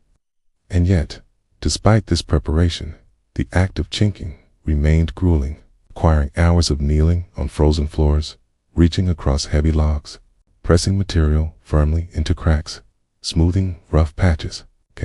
and constantly checking for weak points that might later allow a draft to creep in unnoticed. The consequences of a poorly insulated cabin were immediate and unforgiving. Beyond the physical strain, the process demanded an acute awareness of environmental conditions, an intuitive understanding of how cold air traveled through spaces, and the foresight to anticipate where wind, snow, or settling logs might create new gaps or vulnerabilities, requiring constant vigilance, repeated inspections, and ongoing maintenance throughout the season, with every family member contributing according to age, strength, and skill, and each task imbued with the knowledge that their collective effort was literally what separated life from death during the harshest nights, when the thermometer might plunge to 40 degrees below zero, and a single misstep or overlooked crack could have devastating consequences. This labor-intensive insulation was not merely an act of survival. It was a deeply ingrained cultural practice, a ritual of preparation and care that bound the family together through shared work and mutual dependence, instilling in children an early understanding of responsibility, perseverance, and the delicate balance between effort and outcome, as well as an intimate respect for the natural materials that, in their hands, were transformed from simple moss, hair, and clay into a formidable barrier against one of the most unforgiving climates imaginable. Teaching lessons that extended far beyond the practical and into the realm of resilience, foresight, and the profound human capacity to adapt, innovate, and endure. Through this tireless, methodical labor, frontier families demonstrated that survival in extreme cold was never accidental, never reliant on chance, but the product of meticulous preparation, deliberate action, and the unyielding application of knowledge passed down through generations, testament to the power of diligence, collaboration, and the remarkable human ability to turn even the humblest materials into a shield against the forces of nature, ensuring that the cabin became more than a shelter. It became a sanctuary, a carefully engineered, living testament to endurance, resourcefulness, and the extraordinary lengths to which people will go to protect those they love in a world defined by relentless winter. Beyond the meticulous layering of logs and insulation, frontier families had an almost intuitive understanding of how to manipulate the interior environment of their cabins to create zones of concentrated warmth, a concept we might now call microclimates, and through careful arrangement of stoves, furniture, bedding, and even the placement of bodies, the engineered pockets of heat that could reach 20 or even 30 degrees warmer than the surrounding spaces, turning portions of the cabin into temporary sanctuaries where the most vulnerable children, the elderly, or those weakened by illness could be protected from the relentless cold that pressed against the walls, often accompanied by howling wind and drifting snow that made the outside world a frozen wasteland. These microclimates were not accidental. They were the product of deliberate design and constant attention, where the stove was positioned to maximize radiant heat across key living areas, while thick quilts, furs, and hanging blankets created thermal barriers that trapped warmth, reflecting it back into the enclosed spaces and reducing heat loss to less critical areas of the cabin, and where multiple family members gathered in close proximity. Their collective body heat amplified the effectiveness of the insulation, creating a dynamic, self-sustaining system of warmth that adjusted naturally to the demands of the day, the level of activity, and the progression of the fire. offering a level of comfort that, while modest by modern standards, could mean the difference between a restful night and the debilitating effects of hypothermia. Children were carefully placed in the heart of these microclimates, often nestled in layers of quilts or small enclosures that concentrated both the heat from the stove and the warmth radiating from nearby. Adults, while older children and adults occupied peripheral spaces where activity and labor kept them generating their own heat. Delicate balance that required constant awareness, adjustment, and observation, as even a momentary lapse moving too far from the thermal center, blocking airflow unintentionally, or allowing a fire to weaken could quickly erode the carefully cultivated warmth. And families learned to adapt in real time, developing an almost instinctive sense of temperature gradients within their homes and the optimal ways to position themselves, their belongings, and the fire to maintain equilibrium. The creation of these microclimates also extended to temporary shelters within the cabin, just enclosed quilted spaces or makeshift tents draped over furniture, which served as additional layers of protection during the coldest nights, concentrating heat in smaller volumes with a combination of stove warmth, body heat, and insulating barriers could elevate temperatures far above the surrounding environment, sometimes producing conditions that felt almost luxurious to those accustomed to the pervasive chill outside.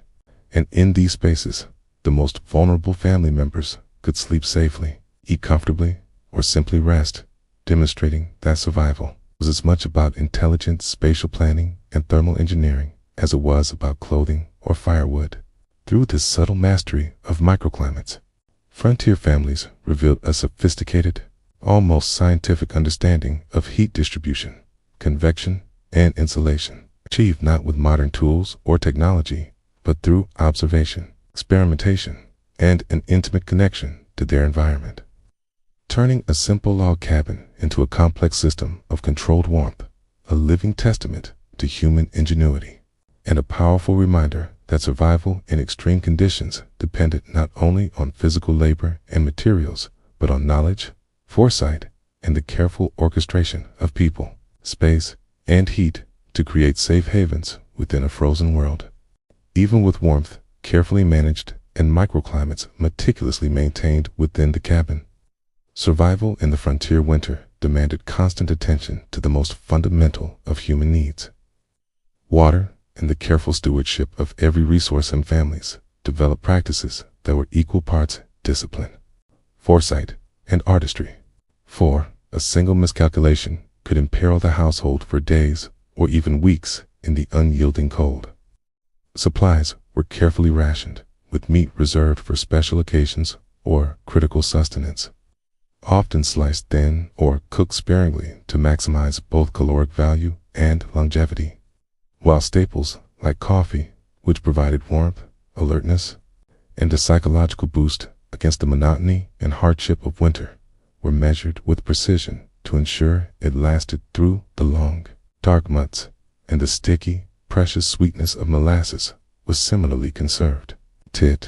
Its limited use transforming simple porridges or breads into nourishing, morale-boosting meals that connected the family to fleeting pleasures and small comforts amid the relentless demands of survival. Water management was equally critical, for wells frequently froze. Snow had to be collected and melted, and every drop counted toward cooking, drinking, and maintaining hygiene. And so families established systems to store, transport, and melt snow efficiently, often layering it in insulated containers near the stove to prevent refreezing, while simultaneously planning chores so that water collection coincided with other necessary activities,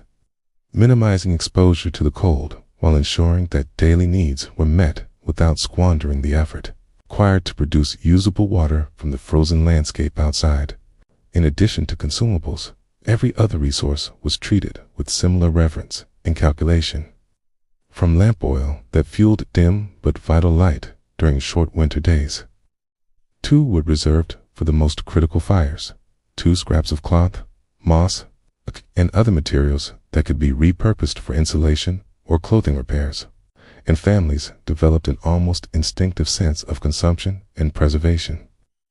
measuring portions, tracking usage, and anticipating shortages in a way that made each member acutely aware of scarcity, responsibility, and the consequences of careless expenditure. Meal preparation itself became a form of ritualized efficiency, balancing caloric density, ease of preparation, and heat generation, with breakfast often consisting of simple yet sustaining foods like cornmeal mush, occasionally sweetened with molasses, paired with a carefully rationed cup of coffee for adults, while heavier meats like salt pork or bacon were reserved for days when labor demands were highest, or when extreme cold required the extra energy to stave off fatigue and hypothermia, demonstrating a deep understanding of human physiology under stress, caloric needs, and the importance of steady, measured nourishment to sustain both body and mind through the extended winter hardships. Through these deliberate, disciplined strategies, frontier families transformed scarcity into structure, scarcity into knowledge, and scarcity into survival, showing that enduring the frontier winter required more than warmth or shelter. It required an intricate, almost scientific approach to every resource, an awareness of timing, consumption, and rationing,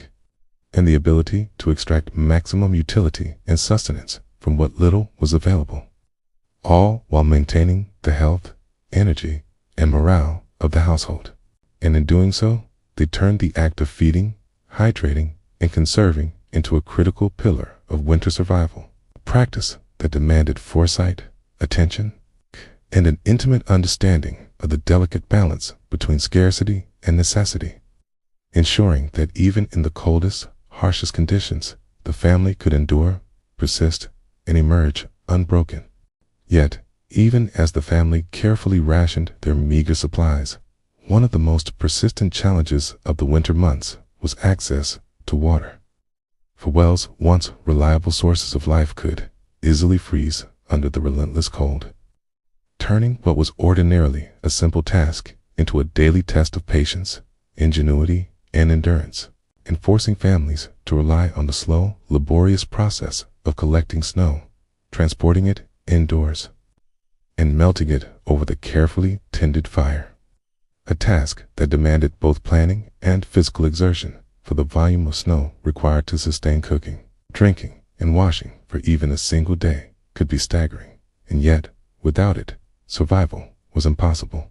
The process began long before dawn, when the family would bundle themselves in multiple layers of wool, fur, and canvas to shield against the piercing chill of the pre-dawn air, stepping outside into the quiet,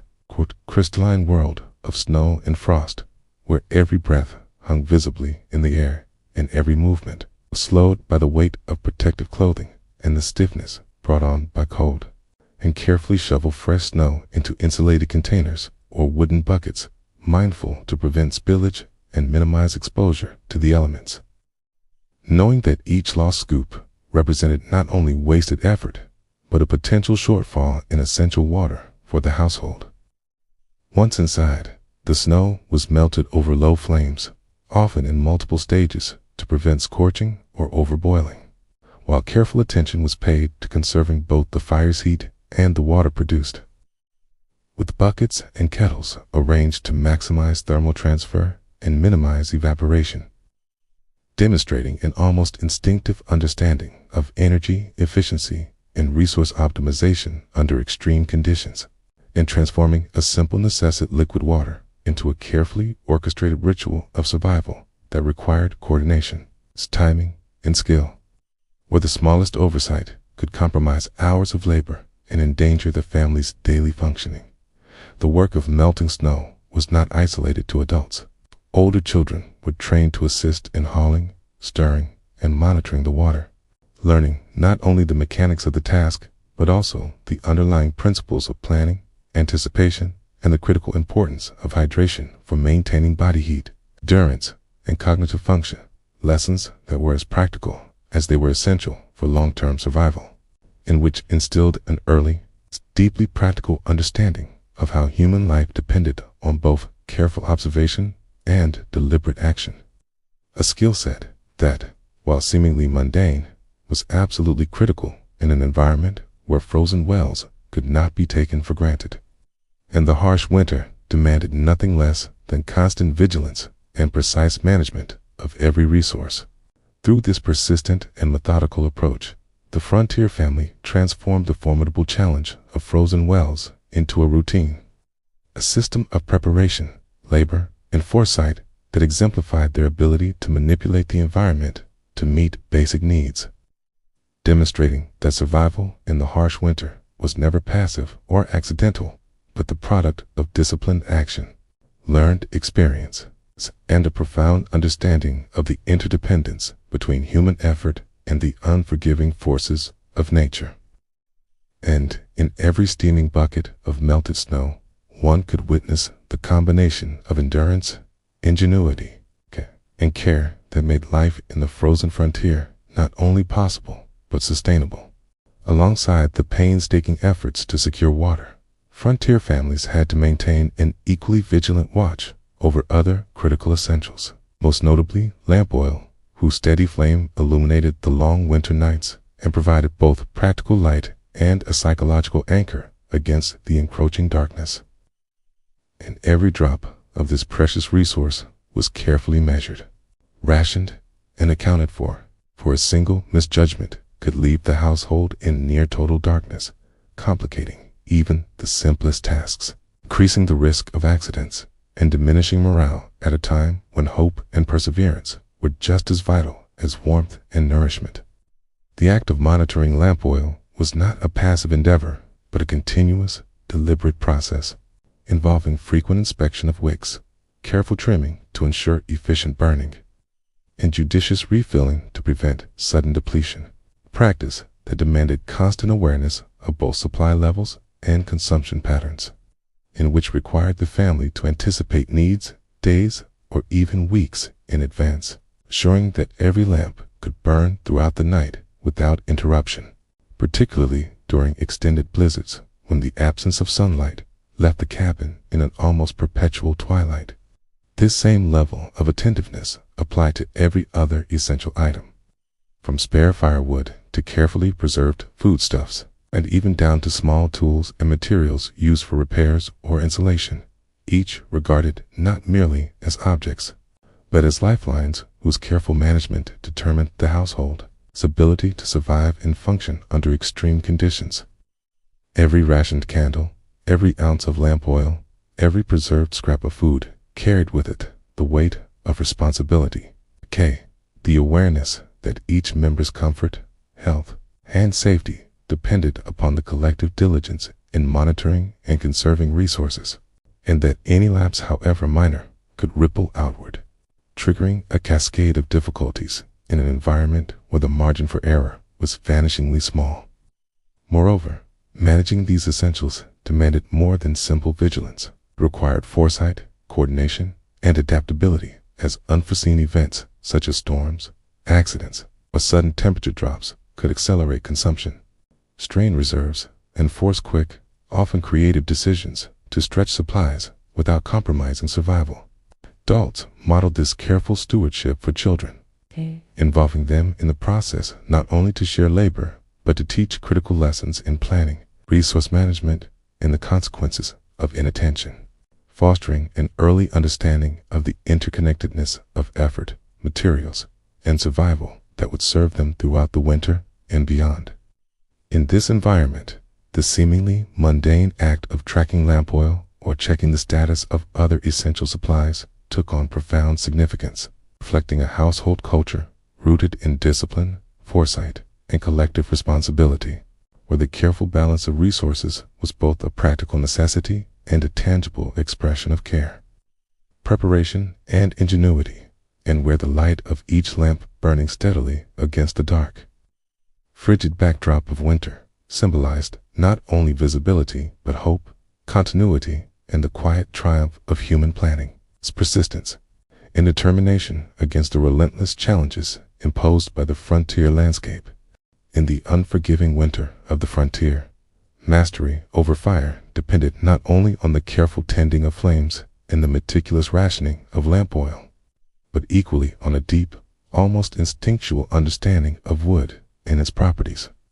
For the right choice of timber could mean the difference between a fire that burned steadily through the night and one that faltered under the crushing cold, leaving the cabin exposed to the elements and the family vulnerable to frostbite or hypothermia. And here, experience and knowledge became as vital as strength or endurance. Oak, dense and steadfast, was prized for its ability to burn long and maintain consistent heat, forming a reliable backbone for the fire that kept the heart of the cabin warm. Yet, it demanded patience and effort to process, requiring precise filling, careful splitting along the grain, and stacking to maximize airflow and combustion. A labor-intensive task that rewarded diligence with hours of sustained warmth, and whose mastery was passed down through generations. Each family member learning not only the mechanics of handling the wood, but also the subtle cues that indicated its readiness, quality, and optimal placement within the hearth. In contrast, pine, lighter and more resinous, offered a different set of advantages. It was easier to fill, quicker to split, and ignited readily, providing vital bursts of heat to accelerate the warming of the cabin or to revive embers that were beginning to falter. Yet it burned faster and required careful management to prevent flames from consuming the precious resource too quickly. A delicate balance between speed, energy, and conservation that demanded both observation and judgment. The frontier family learned to blend these timbers strategically, alternating oak for steady, prolonged heat and pine for rapid ignition and supplementary warmth, creating a dynamic, adaptive system that responded to the day's tasks, the severity of the storm, and the energy needs of the household. A practice rooted in both practical experience and an almost scientific understanding of combustion, density, and heat output. Beyond selecting the type of wood, families also mastered techniques for cutting, splitting, and stacking to maximize fuel efficiency, observing the grain, identifying knots and weaknesses, and positioning logs to burn optimally while minimizing waste. And every movement, from the swing of the axe to the placement of kindling, was deliberate, guided by knowledge accumulated over lifetimes and refined through countless winters. A choreography of labor that transformed raw timber into life-sustaining heat. Even the arrangement of split logs within the stove or fireplace was part of this system, designed to prolong burn time, increase radiant warmth, and reduce the frequency of tending the fire, all while ensuring that the cabin's heat distribution remained balanced and efficient, demonstrating that survival was as much a matter of intelligence and skill as it was of endurance or physical exertion. In these practices, one sees the depth of frontier ingenuity, a profound understanding of natural materials, patience, and the ways human action could manipulate them to meet the essential demands of life in a frozen landscape. An intimate knowledge that combined observation, experimentation, and necessity, teaching not only the art of firekeeping, but the principles of resource optimization, foresight, and adaptability that were essential to sustaining a household against the unyielding winter, and that transformed the simple act of splitting and burning wood into a critical, life-preserving skill, central to every frontier family's survival strategy. Equally vital to the careful selection of wood was the mastery of tools and techniques, for even the finest timber could not serve its purpose without skillful handling. And frontier families developed methods that transformed axes, saws, wedges, and knives into extensions of their own knowledge and experience, each movement deliberate, precise, and optimized for maximum efficiency. A choreography of labor honed over countless winters where mistakes could cost not just time, but warmth, comfort, and even survival itself. The swing of an axe was not random force applied blindly to a log, but a calculated strike informed by years of observation, an understanding of the grain, the knots, the tension within the wood, and the optimal angle to split it cleanly, producing sections that would burn evenly and fit perfectly within a stove or firebox, conserving fuel while generating steady, lasting heat. And every cut, every chop,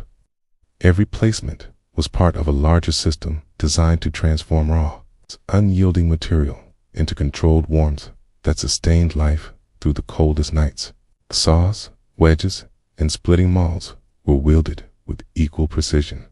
their use informed by subtle cues: resistance, sound, the feel of the fibers yielding beneath the tool that guided the family member in adapting technique moment by moment, ensuring that each piece of firewood required the least possible effort to process while yielding the maximum benefit in heat output. Even stacking the wood was an art form. Split logs were arranged to encourage airflow, to burn evenly, and to allow easy access for replenishing the fire, and each layer reflected an understanding of weight, balance, and combustion, as well as a tacit awareness of how the fire would be used throughout the day and night, integrating efficiency, strategy, and foresight into every aspect of preparation. In addition to wood, the same principles applied to the handling of other essential materials, from shoveling snow to preparing insulation, where every movement was deliberate, reducing wasted energy while maximizing output. A form of practical optimization born out of necessity, honed by repeated trial and error, and passed down as living knowledge from parent to child, ensuring that each generation carried forward not only the physical tools, but the intellectual framework for using them most effectively. This optimization of technique was not merely about convenience or speed. It was the lifeblood of survival, a silent, abrasive understanding that efficiency in labor directly translated to safety, warmth, nourishment, and ultimately the preservation of life in a world where missteps could have dire consequences. Through this meticulous refinement of tools and techniques, frontier families demonstrated a rare combination of physical skill, analytical thought, and adaptive intelligence, where every movement was calculated, every tool wielded with purpose, and every action integrated into a larger system of survival, showing that the ability to thrive in extreme winter conditions depended as much on knowledge, observation, and precision as it did on brute strength or endurance,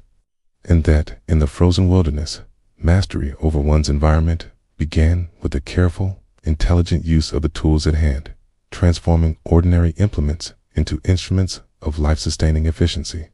Beyond the mastery of individual tools and techniques, frontier families relied on a much deeper reservoir of wisdom, multi-generational knowledge accumulated through decades, times, centuries of living in intimate contact with the forest, observing its rhythms, its dangers, and its gifts, and understanding not just how to harvest wood effectively,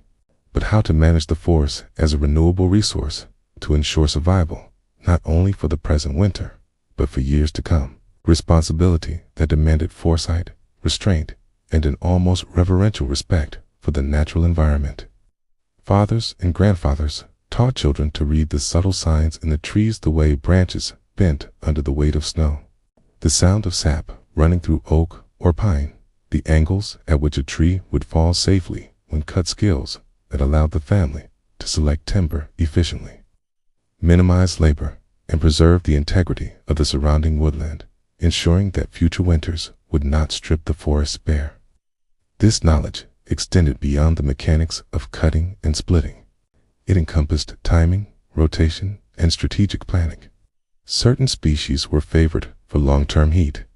others for rapid ignition or temporary needs,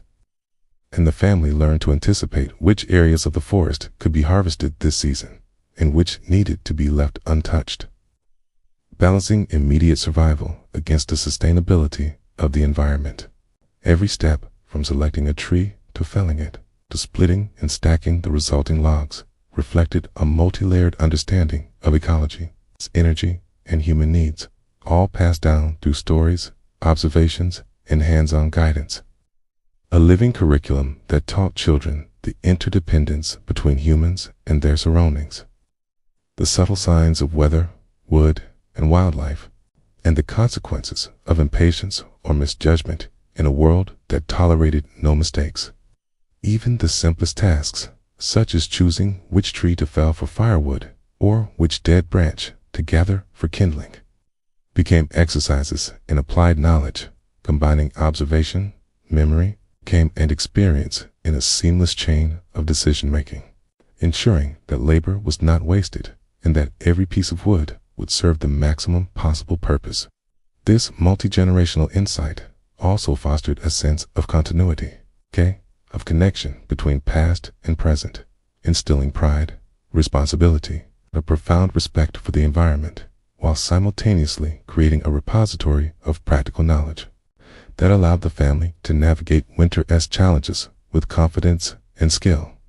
In essence, the forest became both a provider and a classroom, teaching lessons in patience, observation, and strategic thinking, and the family's ability to thrive in the frozen frontier was inseparable from this interwoven tapestry of inherited wisdom, where survival was not merely a matter of brute strength or immediate action, but a reflection of generations of careful study, adaptation, and disciplined respect for the delicate balance between human needs and the natural world. Demonstrating that true mastery of the frontier required not only hands and muscles, but memory, insight, and an unbroken chain of shared knowledge passed carefully from one generation to the next. Even with meticulous preparation, no frontier family ever assumed that winter would always be predictable, and so, alongside their mastery of wood, tools, and forest knowledge, they developed comprehensive emergency protocols, honed over generations of enduring blizzards, ice storms, and nights so frigid that a single misstep could mean frostbite or worse. A lesson learned again and again through harsh experience, observation, and the quiet reflection of those who survived when others did not. These protocols were not written in books or displayed on walls, but lived in the rhythms of daily life, embedded in habits, whispered instructions, and practiced routines, ensuring that when the storm arrived unexpectedly or the temperatures plunged beyond forecast, every family member knew precisely how to act, what to prioritize, and how to conserve energy, warmth, and resources in the battle against a relentless and indifferent winter. The emergency plans encompassed every aspect of survival, from fire management to food allocation, water collection, and cabin insulation. Families maintained a stockpile of critical materials: scrit firewood, lamp oil, preserved food, spare clothing, organized in a way that made them immediately accessible during a sudden crisis, while simultaneously training children to assist without panic, turning potentially chaotic moments into coordinated, purposeful activity, a choreography of survival that relied as much on mental preparedness as on physical capability. When a blizzard hit, the household shifted seamlessly into these protocols. Fires were tended with heightened vigilance, ensuring coals never died, while doors and windows were reinforced against drafts. Snow was packed strategically against vulnerable sections of the cabin, and insulating layers of quilts, furs, and moss were arranged to create warm zones for the most vulnerable, particularly children and the elderly, demonstrating a sophisticated understanding of heat retention, air movement, and human physiology that far exceeded mere intuition.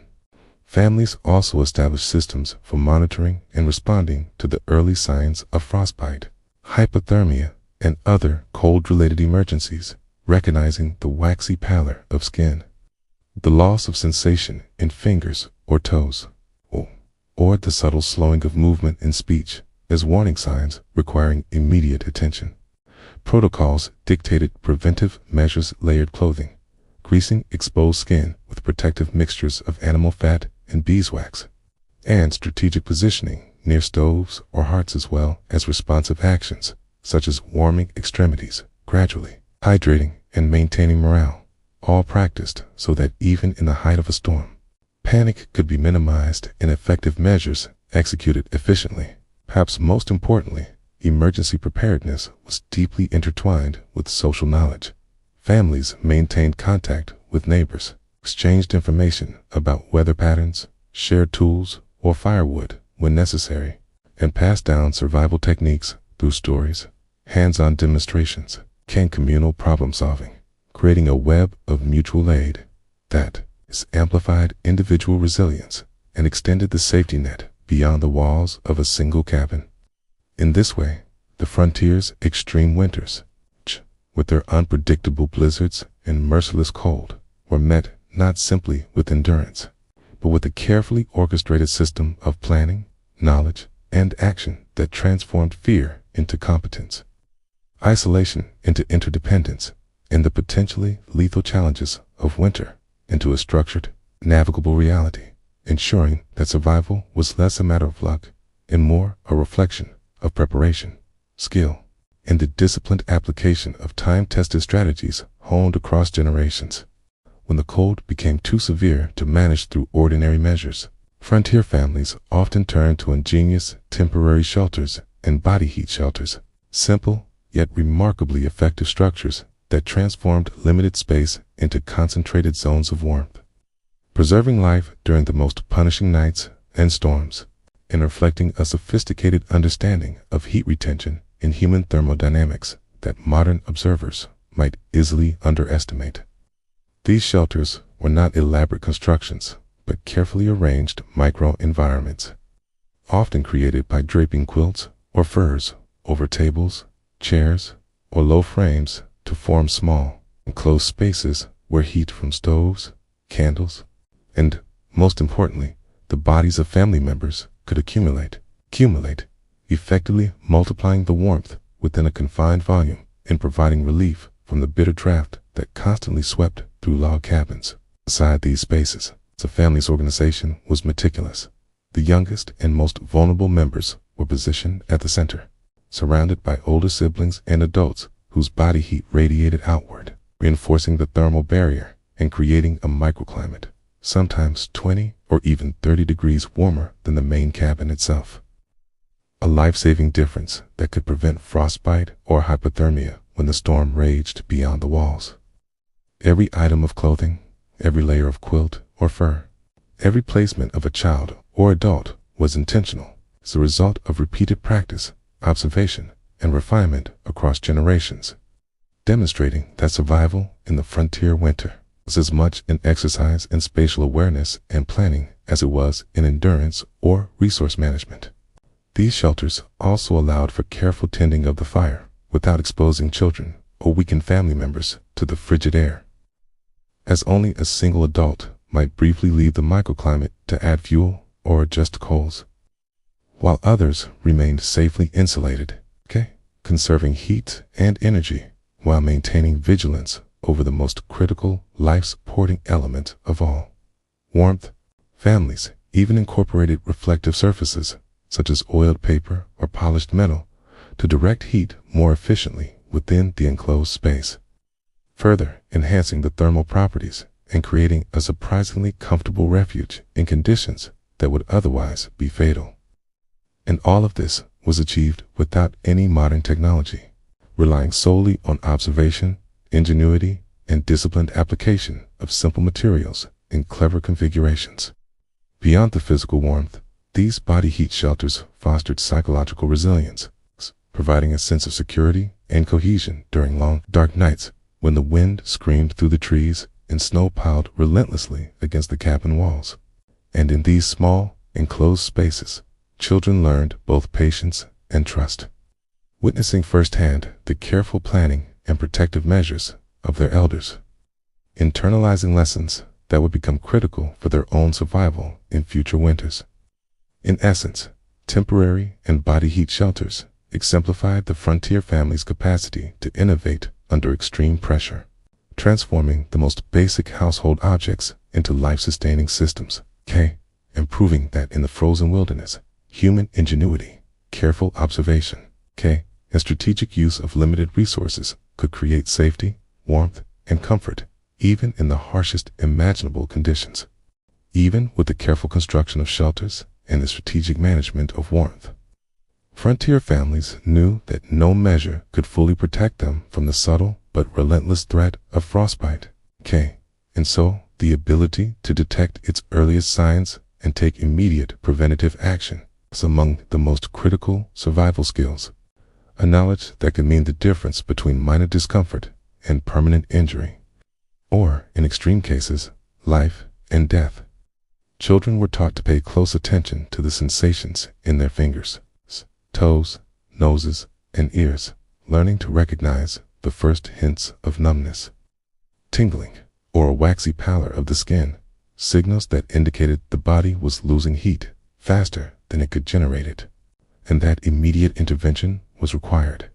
Parents and elders practiced constant vigilance, checking each family member throughout the day, especially after exposure to the biting wind or during chores outside, while simultaneously instructing children in simple, preventive actions, keeping extremities covered in multiple layers of wool or fur, rotating positions within the cabin or shelter to ensure even warmth, and using natural protective barriers like mixtures of grease and beeswax to create a thin, insulating coating over exposed skin. A practice that was both practical and effective, providing a physical shield against cold air, while preserving moisture and preventing skin from cracking in sub-zero temperatures. Even small routines, seemingly mundane, carried the weight of survival, adjusting mittens that had become wet, ensuring socks were dry, rearranging layers to prevent cold spots, and gently warming stiff fingers or toes before frostbite could advance. All performed with calm precision, a combination of discipline, experience, and instinct passed down through generations. The family understood that prevention required constant awareness, that there could be no complacency, even in the relative safety of a well-insulated cabin, and that the earliest intervention was always more effective than any remedial action taken after damage had begun. This vigilance extended beyond individual care to the arrangement of people within living spaces. Children and the most vulnerable family members were positioned nearest to heat sources, their bodies enveloped in multiple layers and protected by the radiating warmth of adults. A living system of heat conservation, where attention, proximity, strategic placement worked in concert to maintain circulation and prevent cold-related injury. Through this combination of observation, protective techniques, and structured routines, frontier families developed an almost intuitive understanding of human physiology under extreme conditions, mastering the subtle interplay between clothing, body heat, movement, and environmental exposure, and ensuring that each member of the household not only survived the harshest nights, but learned the lessons that would sustain them in future winters, embedding a culture of resilience, knowledge, precaution that was as essential to life as fire itself. In the merciless reality of frontier winters, where temperatures could plunge to unimaginable lows and every degree of warmth counted, families often faced the grim necessity of sacrificing furniture and other household materials to maintain a life-sustaining fire, decision that, while difficult and sometimes emotionally taxing, was understood as an essential component of survival rather than mere loss or waste. Chairs, tables, or other wooden structures, painstakingly crafted and cherished for their utility and the labor invested in them, could be disassembled or broken apart, with the resulting timber immediately fed to the flames to ensure that the fire never died, recognizing that a fading ember could quickly turn the cabin into a frozen prison, teeming frostbite, hypothermia, and the very lives of those within. This act of prioritization required both quick judgment and emotional resilience, as adults carefully weighed the sentimental value of an item against its practical importance in preserving warmth, teaching children not only the mechanics of survival, but the hard truths of frontier life, that attachment to objects could not supersede the necessity of life itself, and that resourcefulness, rather than wastefulness, to find true mastery of the environment, the process itself became a ritual of efficiency and careful calculation, as each plank or broken board was assessed for its burn potential, split or trimmed to maximize heat output, and added to the fire in a controlled sequence, ensuring that every piece contributed optimally to sustaining a steady, enduring flame, while also demonstrating the disciplined planning and improvisation that had been honed over generations.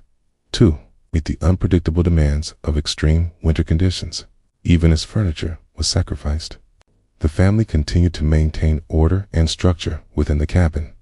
positioning themselves strategically near the fire, layering quilts and furs to conserve the precious warmth, and adjusting ventilation or draft barriers to maximize efficiency, turning what could have been a scene of desperation into a carefully managed system of survival. Children witnessed these decisions firsthand, learning that survival demanded not only physical labor and cleverness, but the capacity to act decisively under pressure, to place life above comfort, and to understand that in the frozen frontier, even ordinary objects could transform into essential tools of endurance when human ingenuity was applied. In this way, the practice of repurposing furniture became emblematic of the broader frontier ethos, a relentless, thoughtful, and sometimes painful application of skill, foresight, and courage to ensure that each member of the family could endure the night, awaken safely, and face another day in a world where the margin for error was measured in degrees below zero, and where every flame, every ember, and every plank mattered immeasurably in the ongoing struggle against the cold. Beyond the immediate concerns of warmth, fire, and sustenance, frontier families cultivated a remarkable ability to read the environment, learning to interpret subtle cues in the sky, the wind, teach, and the behavior of animals, to anticipate storms and sudden changes in the weather. A skill that was not only practical, but often life-saving, as the difference between preparation and complacency could determine whether a family survived a night or a week-long blizzard.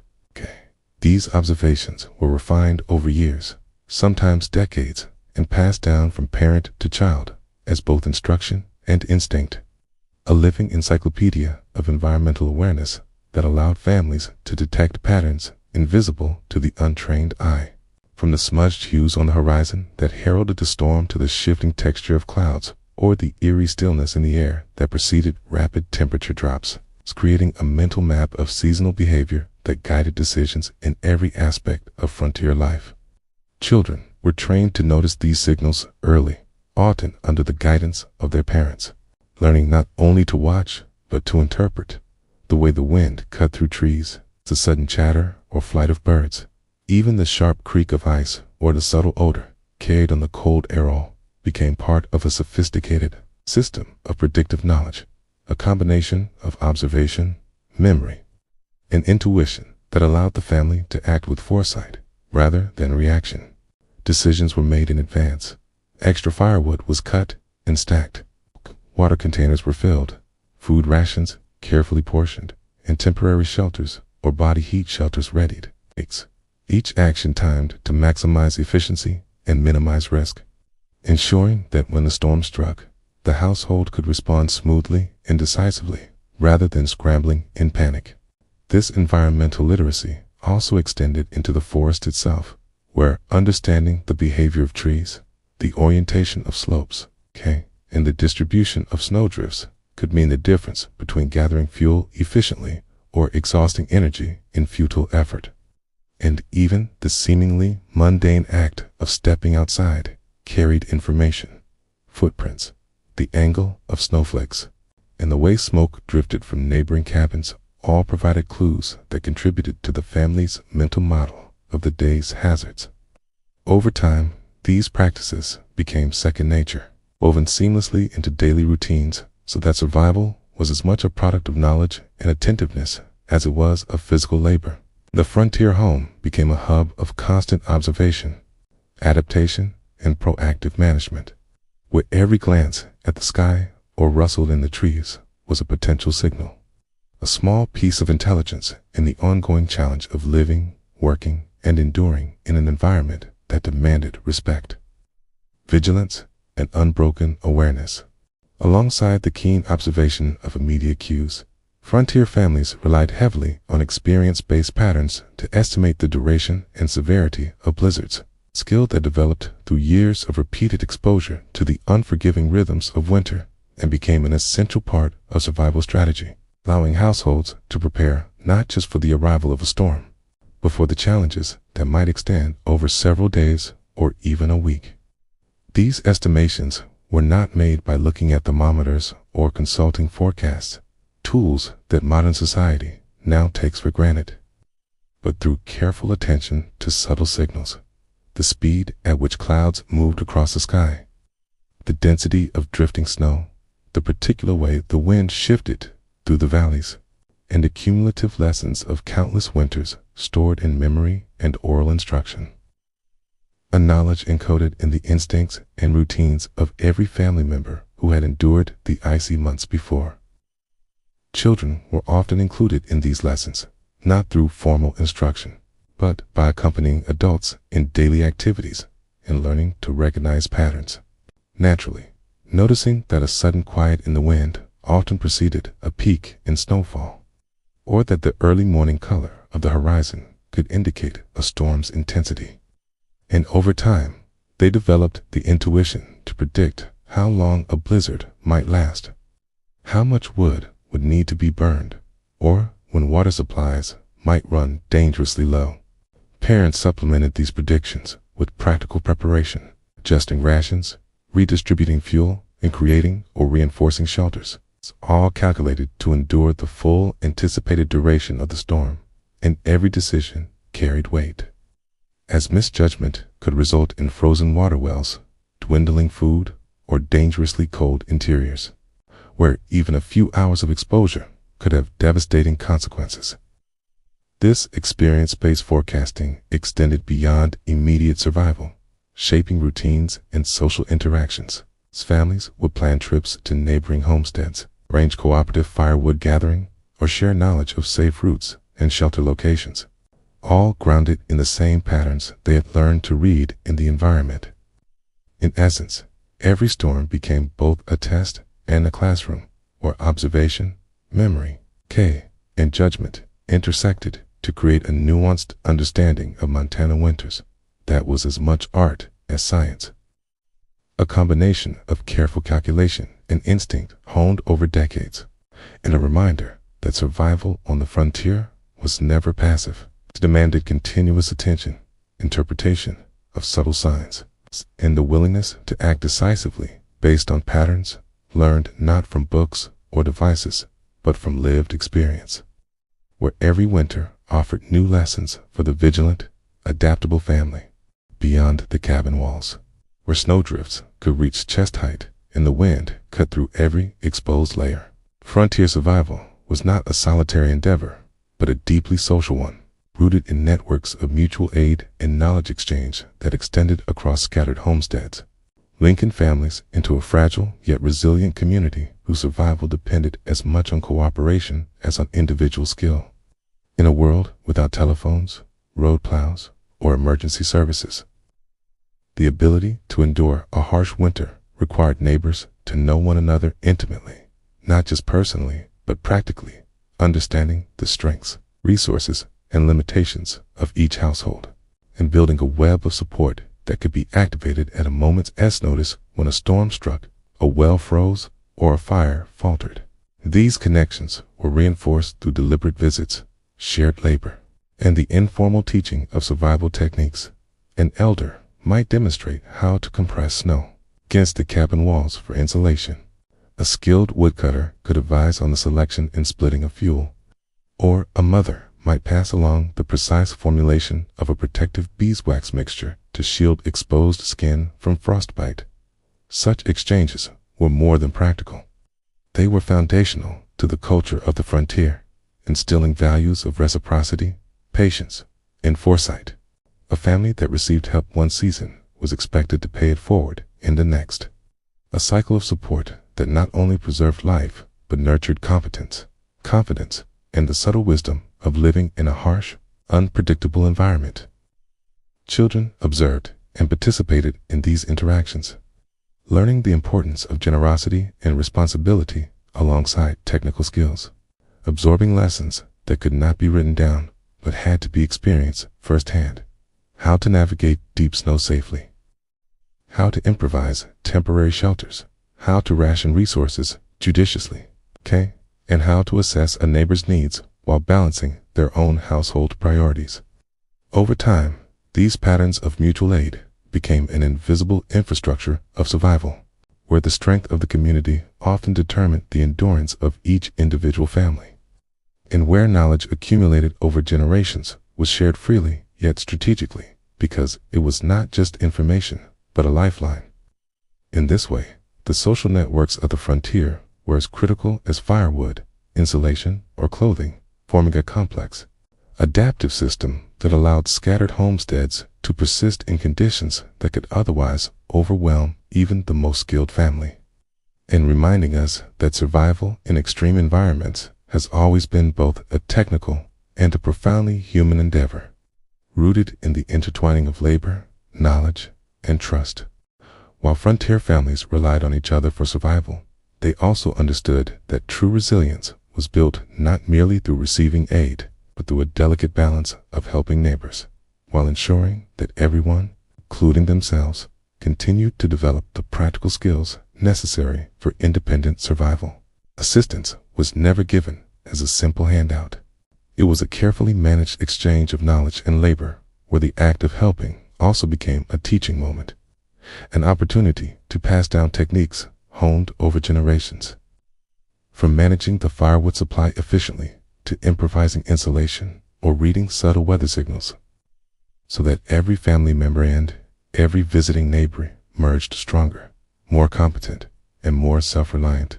For instance, when a storm blocked access to the local well or threatened the limited food stores of a household, neighbors might arrive bearing tools, wood, or extra provisions. But alongside this tangible support came guidance, showing how to cut and stack firewood for optimal combustion, demonstrating how to construct temporary shelters from canvas and furs, or advising on rationing strategies that could stretch supplies over days of unbroken blizzard.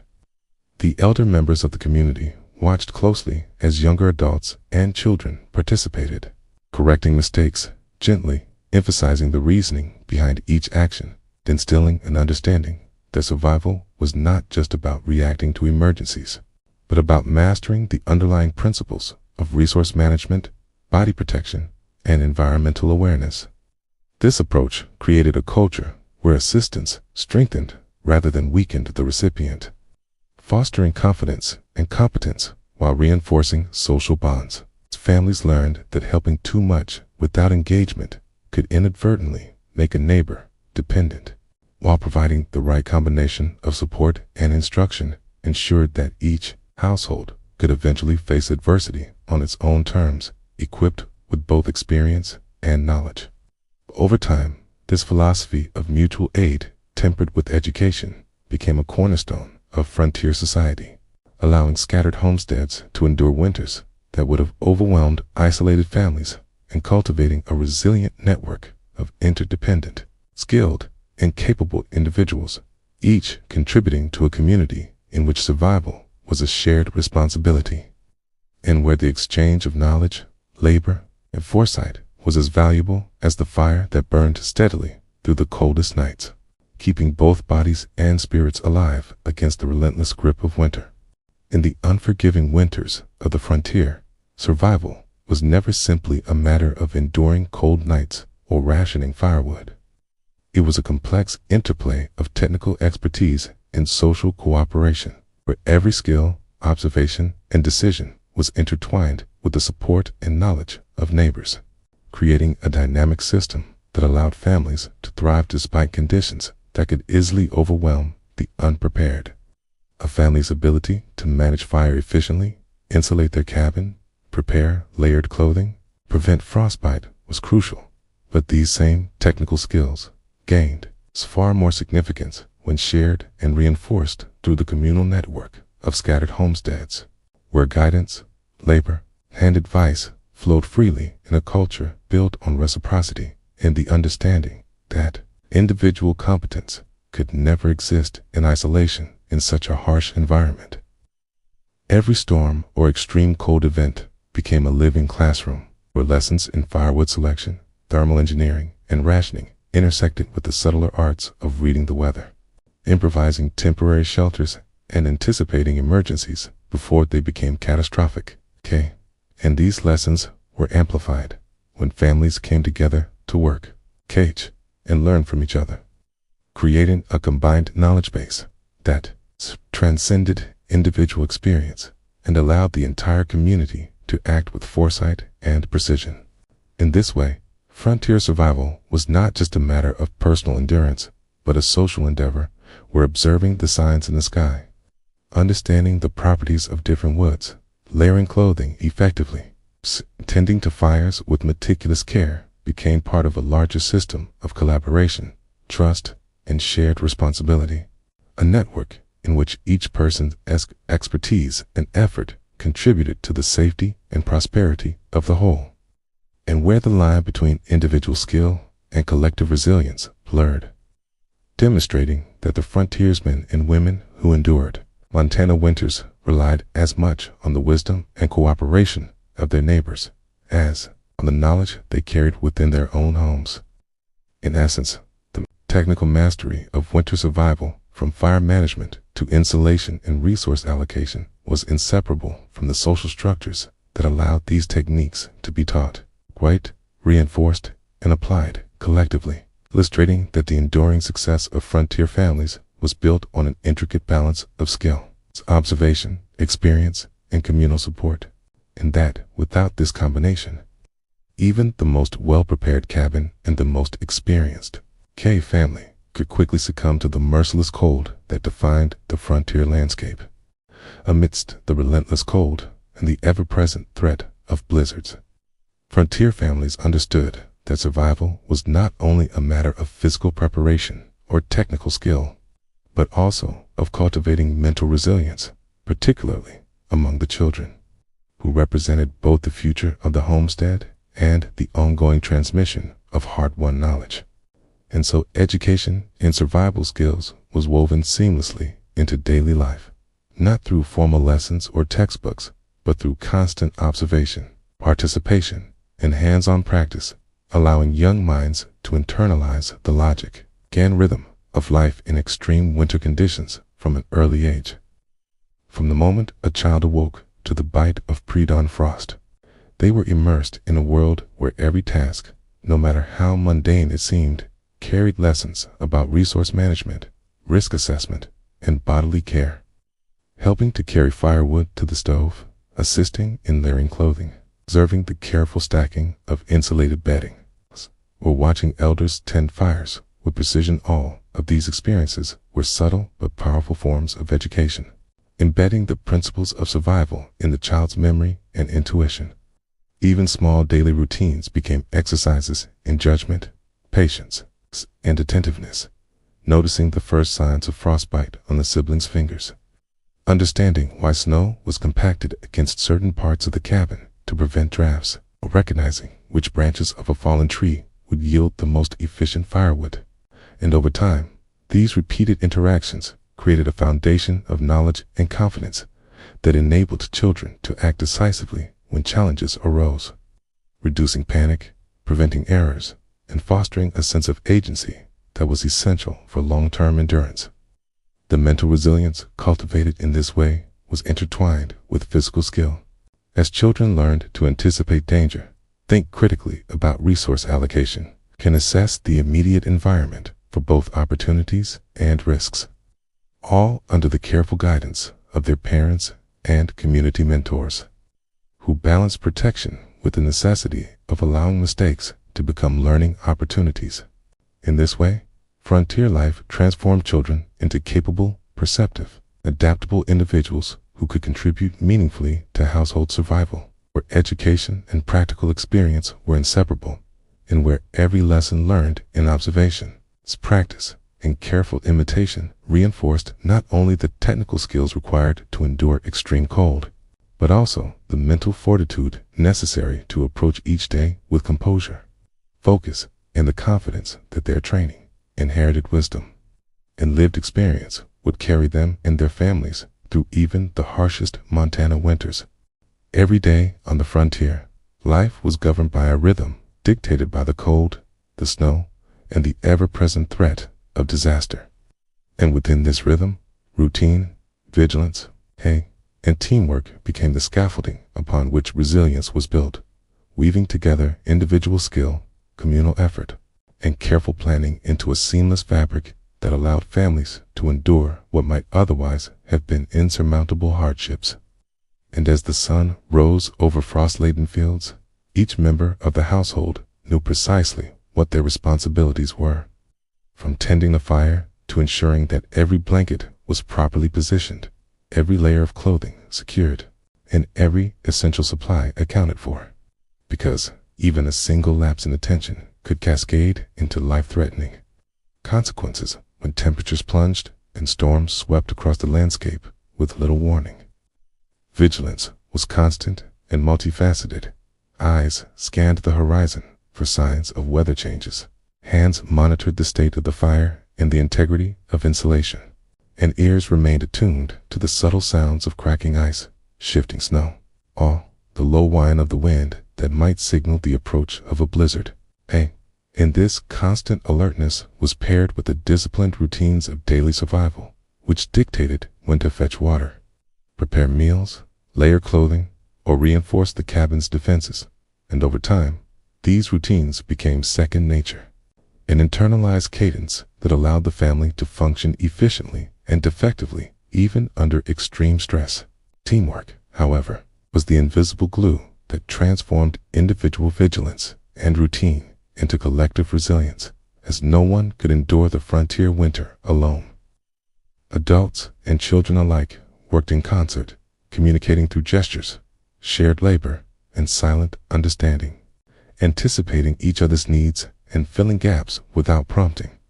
Whether it was carrying firewood, melting snow for water, distributing rations, or guiding a younger sibling safely across a treacherous snowdrift.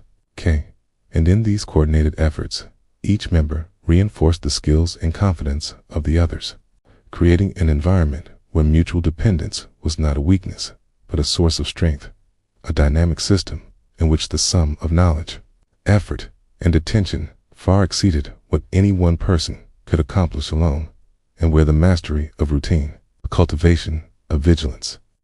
and the power of teamwork together formed the cornerstone of survival, instilling not only practical competence, but also the mental fortitude required to face the relentless and often merciless challenges of frontier winters. On the frontier, the passing of knowledge was never a casual endeavor. It was a deliberate, multifaceted process that combined practical instruction with a deeply ingrained sense of ethical responsibility, ensuring that each lesson in survival carried not only the technical details necessary to endure the harshest winter conditions, but also the moral understanding that one's skills were gifts to be shared with others, reinforcing the bonds of community and cultivating a culture where competence and compassion were inseparable. When an experienced homesteader demonstrated how to cut and stack firewood for maximum efficiency, showing exactly how to split along the grain or select the right species to burn longest without waste,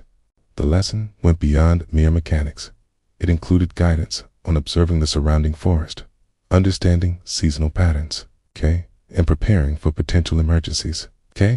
all while modeling the careful decision-making and foresight that were required to protect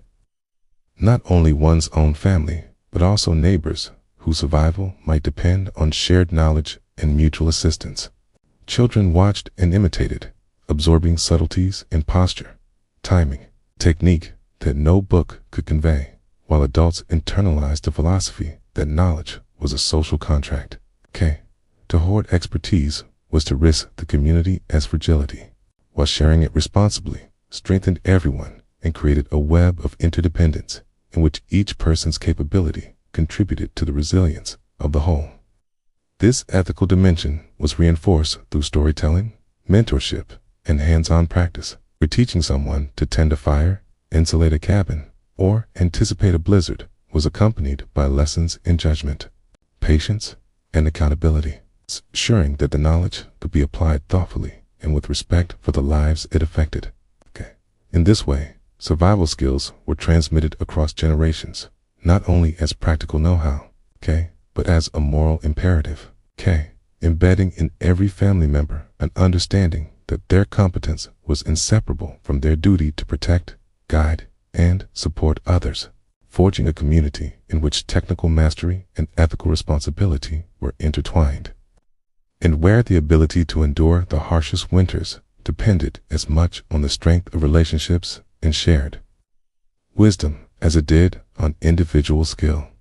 When we step back and consider the extraordinary demands placed upon frontier families during the harshest winters, it becomes clear that their survival was never the product of a single skill or isolated action, rather the result of an intricate, interwoven system of knowledge, experience, and collaboration that modern society has largely forgotten, where thermal engineering, meticulous resource management, layered and protective clothing, and an intricate web of community support all converged to create an environment capable of withstanding conditions that would quickly overwhelm anyone lacking such comprehensive preparation. And yet, what is most remarkable is how seamlessly these elements were integrated into daily life, often unnoticed by those living it, so that every action, from tending a fire to arranging bedding, from splitting wood to melting snow for water, from layering garments to checking a neighbor as well-being, served a dual purpose of immediate survival and long-term resilience. Thermal engineering in the cabin, refined over generations, ensured that heat was captured, reflected, and concentrated where it was most needed, creating microclimates 20 or 30 degrees warmer than the surrounding rooms, while resource management required constant vigilance, careful rationing, and strategic planning, ensuring that food, lamp oil, firewood, and even improvised insulation materials like moss, clay, and animal hair were utilized to their maximum potential without waste, all of which demanded not only physical skill, but a deep understanding of seasonal patterns, material properties, and environmental cues. Clothing, layered with wool, fur, and treated with protective greases and beeswax, functioned as a mobile thermal shield, preserving body heat during even the most brutal excursions outdoors, while children and the most vulnerable family members were deliberately positioned near stoves or inside insulated microshelters to maintain warmth and prevent frostbite, illustrating a nuanced, holistic approach to human thermal regulation long before modern science codified these principles. Yet perhaps the most vital component of this survival system was the social fabric, the networks of trust, mutual aid, and shared wisdom that bound homesteads together, allowing knowledge to be passed from one generation to the next, enabling neighbors to support one another during blizzards, and fostering a culture in which competence was inseparable from responsibility, where every lesson taught and every skill demonstrated strengthened not only the immediate household, but the wider community, creating a distributed safety net that amplified the effectiveness of individual effort. Viewed as a whole, frontier survival science emerges not as a collection of isolated practices, but as a sophisticated, multidimensional system, a living ecosystem of thermal strategy, resourcefulness, human ingenuity, and social cooperation that allowed families to endure, adapt, and even flourish in a landscape defined by extreme cold, relentless storms, and the constant threat of deprivation, offering a window into a world where every detail mattered, every skill counted, and where the art of survival was inseparable from the science of community and the wisdom of experience. What is particularly striking when reflecting on the elaborate strategies and careful routines that enabled frontier families to endure the unforgiving winters is that none of it was accidental or improvised on the fly. Rather, these systems were the cumulative product of generations of observation, trial, and adaptation, honed through repeated exposure to the relentless challenges of snow-laden landscapes, zero temperatures, and isolation from the conveniences of modern life. And each family, while developing its own slight variations, has contributed to a shared body of knowledge that extended across homesteads, valleys, and even entire regions, forming an intricate cultural and technical network whose principles were understood intuitively and executed with precision, yet which today is largely forgotten in a world of central heating, instant communication, and abundant supplies. From the careful stacking of firewood to optimize burn time, to the layered clothing treated with grease and beeswax to prevent frostbite, to the strategic placement of children and vulnerable members near concentrated heat sources, to the improvised insulation of cabins using moss, hair, and clay mixtures, every practice was refined over decades and sometimes centuries, reflecting lessons learned from successes and failures alike,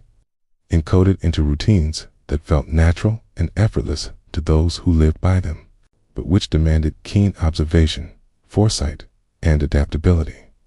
Qualities that modern conveniences have rendered almost invisible to us, even as the underlying principles remain as valid today as they were in the Montana frontier of the 1880s. This forgotten body of knowledge encompassed not only technical expertise, but also social wisdom, creating a delicate balance between independence and mutual aid, ensuring that survival depended not solely on individual skill, but also on the careful cultivation of community, mentorship, and ethical responsibility. And it is in the combination of these physical, social, and cognitive strategies that the true genius of frontier survival emerges,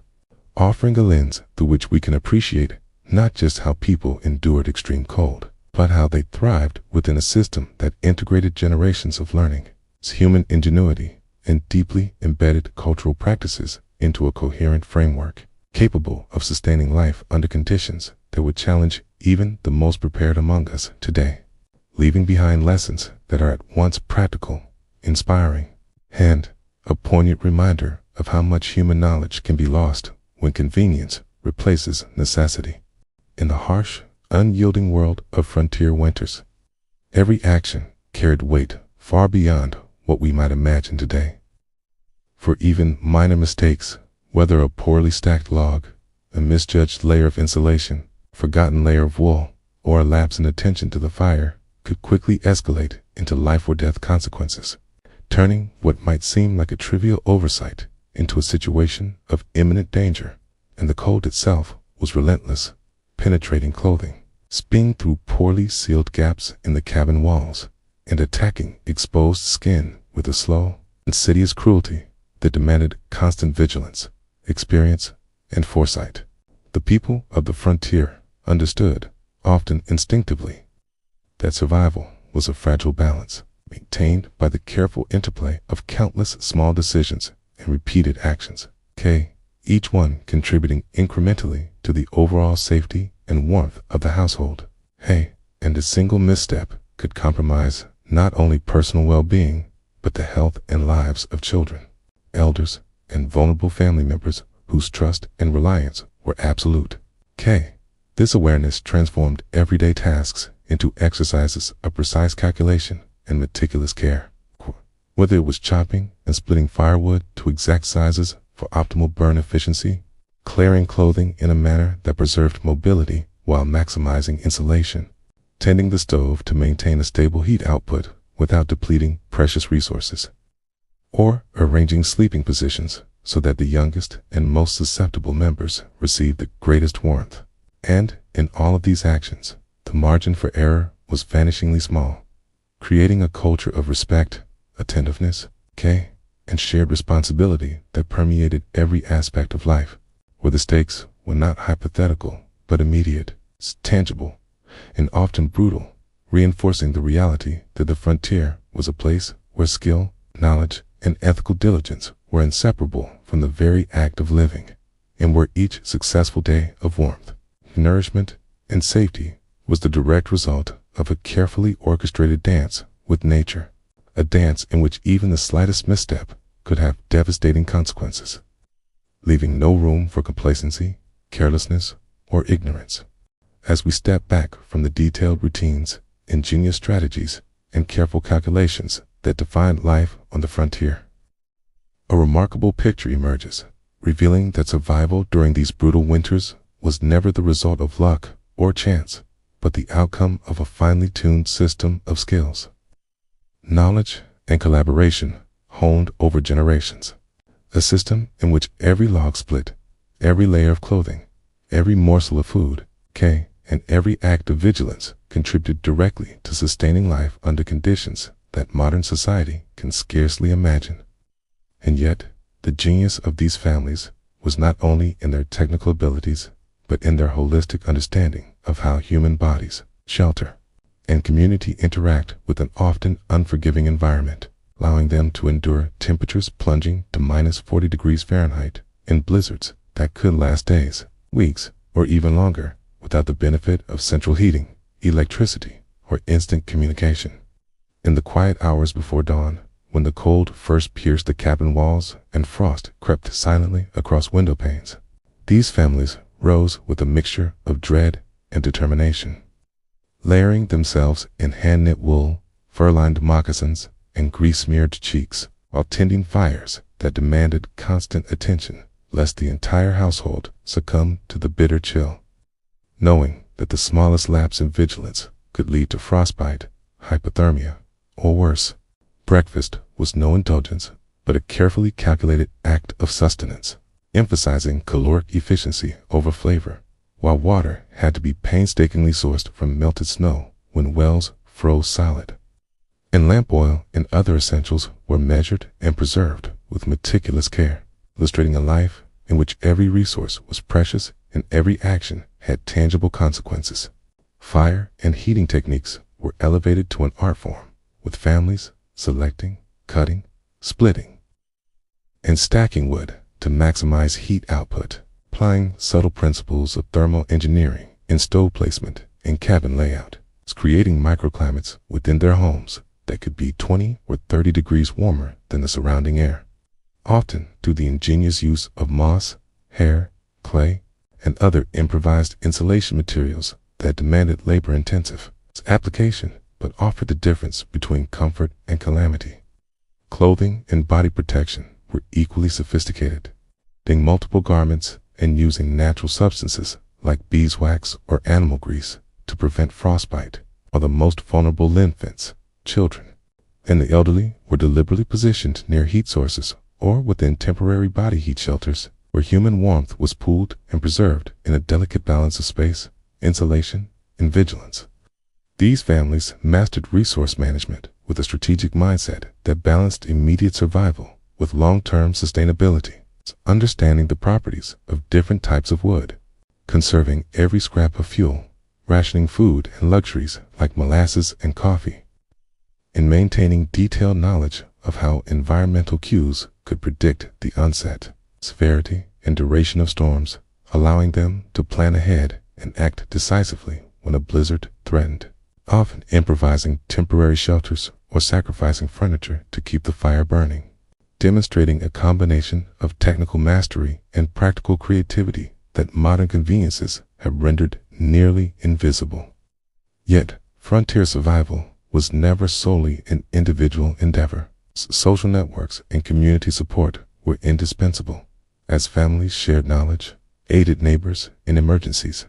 and ensured that skill development was passed down not just for immediate survival, but for the resilience of a wider community. Children grew up observing, participating, and internalizing this wealth of experience, learning through practice and vigilance the principles of survival, responsibility, and cooperation, forming a mental resilience that was as vital as any layer of wool or block of firewood, and instilling in each generation the ethical understanding that knowledge was to be shared and acted upon rather than hoarded. In the end, survival on the frontier was a remarkable combination of science, art, and humanity. Thermal engineering refined by generations, clothing designed for maximum protection, careful management of food and fuel, constant environmental awareness, and a social fabric that bound families and neighbors into resilient, interdependent networks. Even minor mistakes could have catastrophic consequences, reminding us that the delicate balance between human ingenuity, natural forces, and communal cooperation was the ultimate determinant of life and death. A body of knowledge refined over centuries, now largely forgotten, yet offering timeless lessons in adaptability, foresight, and the profound importance of working together, observing carefully, respecting both the natural world and the wisdom of those who came before us. So as we close this window into the extraordinary lives of frontier families, take a moment to appreciate the depth of human resourcefulness, the courage required to endure, and the subtle elegance of survival systems that our modern comforts have made almost invisible, yet which remind us that knowledge, preparation, and community are forever timeless. Good night, stay warm, and may your dreams carry you to the quiet, snowy landscapes where every ember counts and every act of care preserves life.